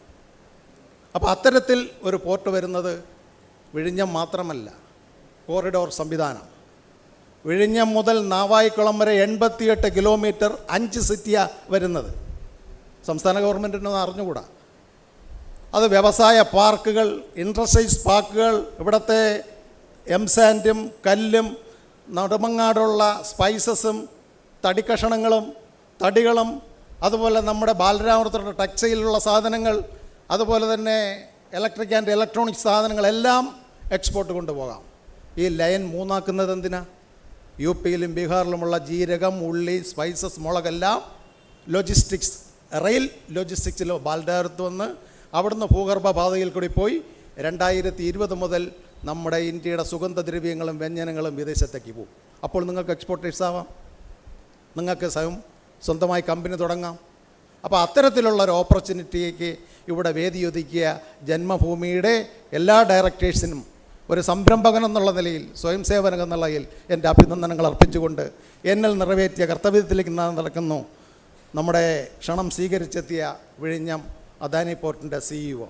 അദ്ദേഹം എക്സ്പെർട്ടാണ്, എലിജിബിൾ ക്വാളിറ്റിയുള്ള ആളാണ്, മുണ്ടറ പോലുള്ള തുറമുഖങ്ങൾ നോക്കി പരിചയസമ്പന്നനാണ്, നമ്മുടെ സ്വത്തടുത്ത സംസ്ഥാനത്തുകാരനാണ്. എന്താവശ്യമുണ്ട് എങ്കിലും നമ്മുടെ പ്രശ്നങ്ങൾക്ക് അദ്ദേഹം പരിഹാരം കാണും. അദ്ദേഹം ഈ സെക്ഷനിൽ വന്ന് ഇത്തരത്തിൽ നമ്മുടെ കുഞ്ഞുങ്ങൾക്കൊരു മോട്ടിവേഷൻ കൊടുക്കുവാനും വന്ന ഉടനെ അദ്ദേഹം പറഞ്ഞു, യങ് മുഖങ്ങളാണ് കാണുന്നത്. അദ്ദേഹം പോകുന്ന സെമിനാറുകളെല്ലാം ഓൾഡ് മുഖങ്ങളാണ്. ഇവിടെ വന്നപ്പോൾ എല്ലാം സപ്ലൈ ചെയിൻ ലോജിസ്റ്റിക്സ് ഷാഗുലിൻ്റെ ആ വിദ്യാർത്ഥികളെ കണ്ടപ്പോൾ അദ്ദേഹത്തിനൊരു സർപ്രൈസായി. അപ്പോൾ ഒരു പരിഗണന തിരുവനന്തപുരത്തുകാർക്ക് ജോബിന് മുൻ പരിഗണന CEO എന്നുള്ള നിലയിൽ 100% കൊടുക്കണം സാർ. അത് അദ്ദേഹം ചെയ്തിരിക്കും. അദ്ദേഹത്തെ ജന്മഭൂമിയുടെ പേരിൽ, ആഘോഷ സമിതിയുടെ പേരിൽ, അനന്തപത്മനാഭൻ്റെ നിവാസികളുടെ പേരിൽ ഞാൻ ഹാർദവുമായി. Can I add one point on that? So last week our chairman was here for the event and he asked what percentage of local. I said 70% from Kerala, Thank you, about 50% or so from Trivandrum. His point was make it 100%. Thank you very much sir. അദ്ദേഹത്തെ നിങ്ങളുടെ ഓരോരുത്തരുടെ പേരിലും ഞാൻ സദസ്സിലേക്ക് ഹാർദവുമായി സ്വാഗതം ചെയ്തുകൊള്ളുന്നു. രണ്ടാമത് doctor Roshan Roy sir. അദ്ദേഹം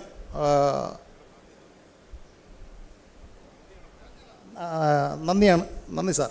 റോഷൻ സാറിനെ ഈ സദസ്സിൽ നന്ദി രേഖപ്പെടുത്തുന്നു. കാരണം നമ്മുടെ അദ്ദേഹത്തിൻ്റെ പ്രയാസങ്ങളും ദുഃഖങ്ങളും എല്ലാം അദ്ദേഹം പങ്കുവച്ചു.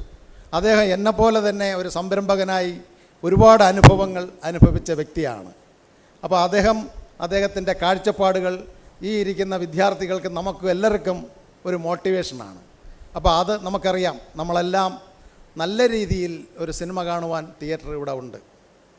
അതേസമയം സാധാരണ തിയേറ്ററുകളിൽ പോയാൽ കുറ്റം പറയുന്നതല്ല, കൂവലും ബഹളവും എല്ലാം. ഒരു ഡിസിപ്ലിൻ, ഒരാൾ വന്നാൽ സ്വീകരിച്ച് കൗണ്ടറിൽ പോയി ടിക്കറ്റ് എടുത്ത്, ഈവൻ പഴയ ശക്തി തിയേറ്ററിൽ പോയാൽ നമുക്ക് വെള്ളം വരെ ഇപ്പോൾ കുഞ്ഞുങ്ങൾ കൊണ്ടുവന്നതുപോലെ കൊണ്ടുവരുന്ന ഒരു നല്ലൊരു അറ്റ്മോസ്ഫിയർ നിന്നൊരു വ്യവസായിയും സംരംഭകനും മലയാളിയാണ്. വിദേശ നാടുകളിൽ ഇത്രയും സംരംഭമുള്ള ആ ജ്യേഷ്ഠ സഹോദരൻ റോഷൻ റോയ് സാറിനെ ഞാൻ സദസ്സിലേക്ക് കൃതജ്ഞത രേഖപ്പെടുത്തിയുള്ളൂ. അതേപോലെ തന്നെ ക്യാപ്റ്റൻ ഡോക്ടർ കിഷോർ കുമാർ എന്നെപ്പോലെ ഒരു ക്ലിയറൻസ് വിഭാഗത്തിൽ നിന്ന് വന്നെന്ന് ഞാൻ പ്രതീക്ഷിക്കുന്നു. അദ്ദേഹം വളരെ വിവിധ രാജ്യങ്ങൾ സന്ദർശിച്ചു. സ്വന്തമായ ഷിപ്പിംഗ് കമ്പനിയുടെ CEO ആണ്. വിവിധ കുട്ടികൾക്ക് മോട്ടിവേഷൻ കൊടുക്കുന്നുണ്ട്. അതിനുപരി ഇവിടെ പഠിക്കുന്ന കുട്ടികൾക്ക് ഇൻറ്റേൺഷിപ്പ് പോലുള്ള ജോലി കിട്ടുമെങ്കിൽ വിദേശ രാഷ്ട്രങ്ങൾക്ക് ഇപ്പോൾ ഒരു എക്സ്പീരിയൻസ് സർട്ടിഫിക്കറ്റ് അദ്ദേഹത്തിൻ്റെ കമ്പനിയിൽ നിന്ന് 6 month എക്സ്പീരിയൻസ് സർട്ടിഫിക്കറ്റും അദ്ദേഹം തന്നു. ഒരുപാട് കുട്ടികളെ രക്ഷപ്പെടുത്തിയതായിട്ട് ഞാൻ അറിഞ്ഞിട്ടുണ്ട്. നമ്മുടെ വിഴിഞ്ഞം പോലുള്ള ഈ സ്ഥലത്ത് സാറിൻ്റെ കമ്പനി കൊണ്ടുവരണം. 10 പേർക്ക് അനന്തപുരിയിൽ ഷിപ്പിംഗ് ലോജിസ്റ്റിക്സ് മേഖലകളിൽ ജോലി കൊടുക്കണം. സാറും ഈ സംരംഭത്തിലൊന്നും സാറിൻ്റെ എല്ലാം ഇതും പങ്കുവച്ചിട്ടുണ്ട്. സാറിനെയും ജന്മഭൂമി മാനേജിംഗ് ട്രസ്റ്റിയുടെ പേരിലും ആഘോഷ കമ്മിറ്റിയുടെ പേരിലും തിരുവനന്തപുരത്തിൻ്റെ നിവാസികളുടെ പേരിലും ഞാൻ ഈ സദസ്സിലേക്ക് അഗൈതമായ കൃതജ്ഞത രേഖപ്പെടുത്തിക്കൊള്ളുന്നു. പിന്നെ ഇവിടെ വന്ന വ്യക്തിത്വങ്ങൾ ഞാൻ സൂചിപ്പിച്ചു. നാരായണൻ സാറുണ്ട്. നമ്മുടെ തുറമുഖം വേണമെന്ന് പറഞ്ഞ് സമരം നടത്തിയപ്പോൾ, ഞാൻ വിഭാഗങ്ങളൊന്നും പറയുവാൻ പോകുന്നില്ല, ഒറ്റയ്ക്ക് അസംബ്ലിയുടെ മുംബൈയും ഡൽഹിയിലും സമരം നടത്തുവാൻ പോയ ഒരു വ്യക്തിയാണ് NCPയുടെ സംസ്ഥാന സെക്രട്ടറി ആയിരുന്ന ഹാർബർ വിജയൻ. അദ്ദേഹവും അടികൊണ്ടു സമരത്തിന്, ഞാനും അടികൊണ്ടിട്ടുണ്ട്, ഗോപനും അടികൊണ്ടിട്ട് എല്ലാം കൊണ്ടിട്ടുണ്ട്. ഈ തിരുവനന്തപുരം നിവാസികളുടെ ദൃഢമായ നിശ്ചയമാണ് ഈ എയർപോർട്ട്, ഈ സീപോർട്ട് വിഴിഞ്ഞത്ത് വരുവാൻ കാര്യം. വീണ്ടും ഒരു സമരം വന്നിരുന്നു എങ്കിൽ അദാനി മാനേജിംഗ് കമ്പനി പൂട്ടിക്കെട്ടി ഇവിടുന്ന് പോയേനെ. വീണ്ടും 10-30 വർഷം ഈ തുറമുഖം അടച്ചിടും.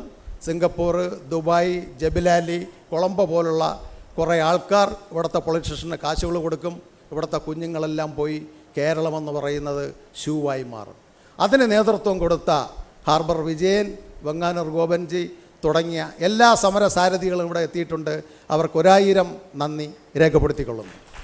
അതേപോലെ ക്ഷണിച്ച് ഇവിടെ എത്തിയിട്ടുള്ള ഓരോ പ്രഗത്ഭർ, റെസിഡൻസ് അസോസിയേഷൻ ഭാരവാഹികൾ, വിവിധ കമ്പനി ഡയറക്ടേഴ്സ്, അതുപോലെ തന്നെ ചെറുതും വലുതുമായിട്ടുള്ള സഹപ്രവർത്തകർ, എല്ലാവർക്കും ഒരിക്കൽ കൂടി ജന്മഭൂമി മാനേജിംഗ് കമ്മിറ്റിയുടെ പേരിലും സ്വാഗത സംഘത്തിൻ്റെ പേരിലും അനന്തപുരി നിവാസികളുടെ പേരിലും ഹാർദവുമായ കൃതജ്ഞത രേഖപ്പെടുത്തിക്കൊണ്ട് എൻ്റെ കർത്തവ്യം നിർവഹിക്കുന്നു. ജയ് Bharat. With that, we come to an end of the spectacular event. Thank you all for being part of this historic milestone as we move forward with vision, unity and purpose toward a greener, cleaner and more vibrant Anantapuri. Thank you and have a